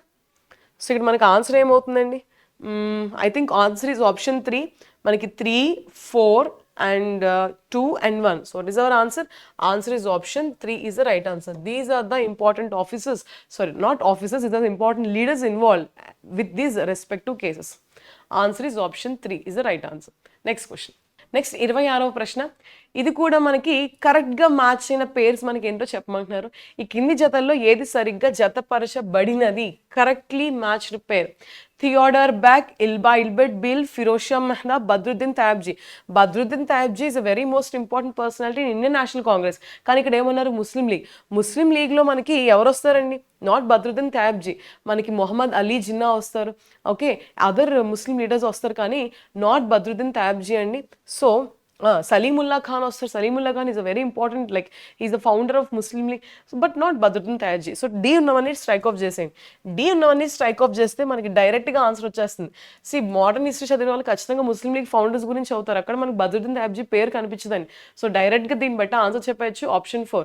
ఇల్బెట్ Bill, Lord Ripon involve అవుతాడు. ఫిరోజ్ షా మెహతా, ఎస్, ఇవన్నీ మనం డీటెయిల్డ్గా సెషన్స్ అన్ని మనం చెప్పుకున్నాం అనమాట. So answer is option 4, A, B and C is the right answer. 27వ ప్రశ్న. ప్రతిపాదన మరియు కారణం ఇచ్చారండి. 1939లో అన్ని ప్రావిన్సుల్లోని కాంగ్రెస్ మంత్రిత్వ శాఖలు రాజీనామా చేశాయి. 2వ ప్రపంచ యుద్ధం సందర్భంలో జర్మనీకి వ్యతిరేకంగా యుద్ధం ప్రకటించాలి అని వైస్రాయ్ నిర్ణయాన్ని కాంగ్రెస్ అంగీకరించలేదు. ఓకే, ఇక్కడ వరల్డ్ హిస్టరీకి లింక్ చేశారా? Yes. Okay, second world war. So second world war ఇవన్నీ మనకి 1914 to 1918 first world war, 1939 to 1945 second world war. ఎవరి మధ్య జరిగిందండి? Allied powers versus axis powers. Okay, Germany, Italy, Japan మనకి యాక్సిస్లో ఉండే, మిగతా కంట్రీస్ మనకి అలైడ్ పవర్స్లో ఉంటున్నాయి. సో దీనికి సంబంధించింది ఏంటి? Congress ministries in all the province resign in the year 1939. అవును, రిజైన్ చేశారు, కరెక్టే. Congress did not accept the decision of the viceroy to declare the war against Germany in the context of second world war. మాకు సంబంధం లేదు, మరి మేము ఎందుకు వస్తామని చెప్పి అప్పట్లో అడిగారు. ఎస్, 2 స్టేట్మెంట్స్ కరెక్టే. And each is explaining, or is explaining A. So what is our answer? Answer is option 1 is the correct answer. Next question. 28వ ప్రశ్న. స్వదేశీ ఉద్యమానికి సంబంధించి కింది ప్రకటనలు పరిశీలించండి. ఇది స్వదేశీ చేతి వృత్తుల మరియు పరిశ్రమల పునరుద్ధరణకు దోహదపడింది. స్వదేశీ ఉద్యమంలో భాగంగా నేషనల్ కౌన్సిల్ ఆఫ్ ఎడ్యుకేషన్ స్థాపించబడింది. సో పైన ఇచ్చిన వాటిలో ఏది సరైనది అని అడుగుతున్నారు. ఏది కరెక్ట్ స్టేట్మెంట్ అండి? యాక్చువల్లీ స్వదేశీ మూమెంట్ బెంగాల్ పార్టీషన్ నుంచి దారితీస్తుంది 1905. సో బెంగాల్ పార్టీషన్ అంటే భారతదేశాన్ని హిందూ, ముస్లిం అనే ఒక 2 మతాల బేసిస్గా డివైడ్ చేయడం. మన భారతీయులు దీన్ని as well as Indian National Congress దీన్ని వ్యతిరేకించింది. సో దీనిలో భాగంగా స్వదేశీ ఉద్యమాన్ని తీసుకొచ్చారు. బ్రిటిష్ వాడిని ఇప్పుడు మనం ఏం చేయలేం, కానీ ఫినాన్షియల్గా ఆర్థికంగా వాడిని మనం దెబ్బతీయాలంటే ఖచ్చితంగా మన స్వదేశీ గూడ్స్, స్వదేశీ వస్త్రాలు, స్వదేశీ పరికరాలు మాత్రమే ఉపయోగించాలి. సో స్వదేశీ ఉద్యమం అన్ని ప్రాంతాల్లో, ఈవెన్ ఆంధ్రప్రదేశ్ చరిత్రలో మనం చాలా ఇంపార్టెంట్ టాపిక్గా చదువుతాం అనమాట. ఓకే, సో ఈ స్వదేశీ మూమెంట్ 1905లో it contributed to the revival of indigenous art, design, crafts and industry. Absolutely correct.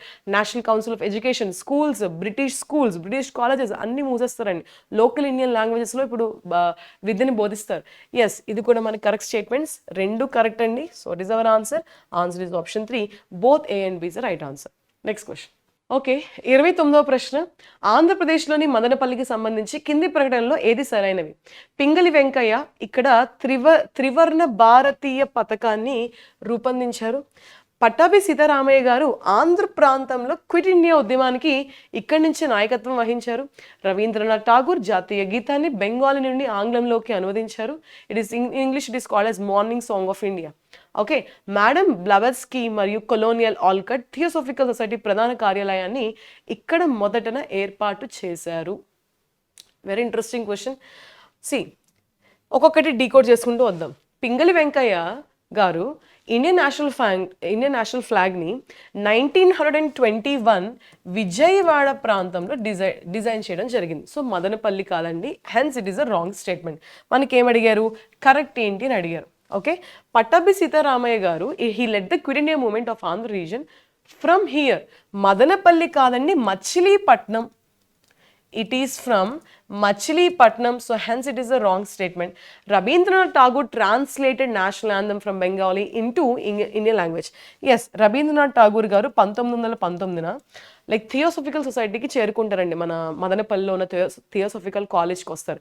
అక్కడ he translated the national anthem from Bengali to English and he called it as morning song of India. ఏమన్నారు, morning song of India. Hence this is absolutely correct statement. Madam Blavatsky and colonel Olcott set up headquarters of theosophical society not in this region, it is in Arcot. Arcot ఎక్కడ ఉంది, Tamil Nadu. Okay. So ఇవన్నీ తప్పండి. So correct statement ఏంటి, very easy question. Answer is option 3 is the correct answer. Next question very very interesting question, very important topic in the modern history. So Cripps mission ప్రతిపాదనకి సంబంధించి కింది ప్రకటనలు పరిశీలించండి. Provincial అసెంబ్లీలు అలాగే రాచరిక రాష్ట్రాలచే నామినేట్ చేయబడిన సభ్యులను రాజ్యాంగ అసెంబ్లీ కలిగి ఉంటుంది. కొత్త రాజ్యాంగాన్ని ఆమోదించడానికి సిద్ధంగా లేని ఏదైనా ప్రావిన్స్ దాని భవిష్యత్తు స్థితికి సంబంధించి బ్రిటన్తో ప్రత్యేక ఒప్పందంపై సంతకం చేసే హక్కును కలిగి ఉంటుంది. సో పైన ఇచ్చిన ప్రకటనలో ఏది సరైనవి అడుగుతున్నారు. ఓకే. సో మనకి ఇక్కడ ఏమడుగుతున్నారండి, కరెక్ట్ స్టేట్మెంట్ అడుగుతున్నారు. సో ప్రావిన్షియల్ అసెంబ్లీలు అలాగే రాచరిక. ఓకే. క్రిప్స్ మిషన్ ఏంటి, రెండో ప్రపంచ యుద్ధం 1939 1945లో ఇండియన్ సపోర్ట్ బ్రిటిష్ వాళ్ళకి కావాలి అని చెప్పి స్టాఫర్డ్ క్రిప్స్ మన వాళ్ళు ఒప్పుకోలేదండి. సో బ్రిటిష్ వాళ్ళు స్టాఫర్డ్ క్రిప్స్ని మన భారతదేశానికి పంపించి క్రిప్స్ మిషన్ ద్వారా మనల్ని ఒప్పించడానికి వస్తారనమాట. సో ఇక్కడ ఏంటంటారు, constituent assembly would have members nominated by provincial assembly as well as the princely states. No, partly nominated అండి, partly elected, partly nominated, not completely. Hence it is a wrong statement. Any province which is not prepared to accept the new constitution would have the right to sign and separate an agreement. ఇది చూసి గాంధీ గారి కోపం వస్తుంది. Okay. అది ఎలా చెప్తారు, ఎలా పడితే అలా వెళ్ళిపోవడానికి ఇది ఏమన్నా ఇదేంటి గేమ్ ఏంటి అని చెప్పి గాంధీ గారి కోపం వస్తుంది. So what is our answer? Answer is only B, option 2 is the right answer. Okay. So hope you like this initiative. అందరూ బాగా రాసారని అనుకుంటున్నాం. So if you like the comments, if you like the answers, if you like these explanations, so please like, share and comment. Okay, మీకు ఏదైనా doubts ఉంటే ఖచ్చితంగా పెట్టండి. మేము మీకు లైక్ వచ్చిన డౌట్స్ని ఖచ్చితంగా రిజాల్వ్ చేస్తాం. Okay, thank you.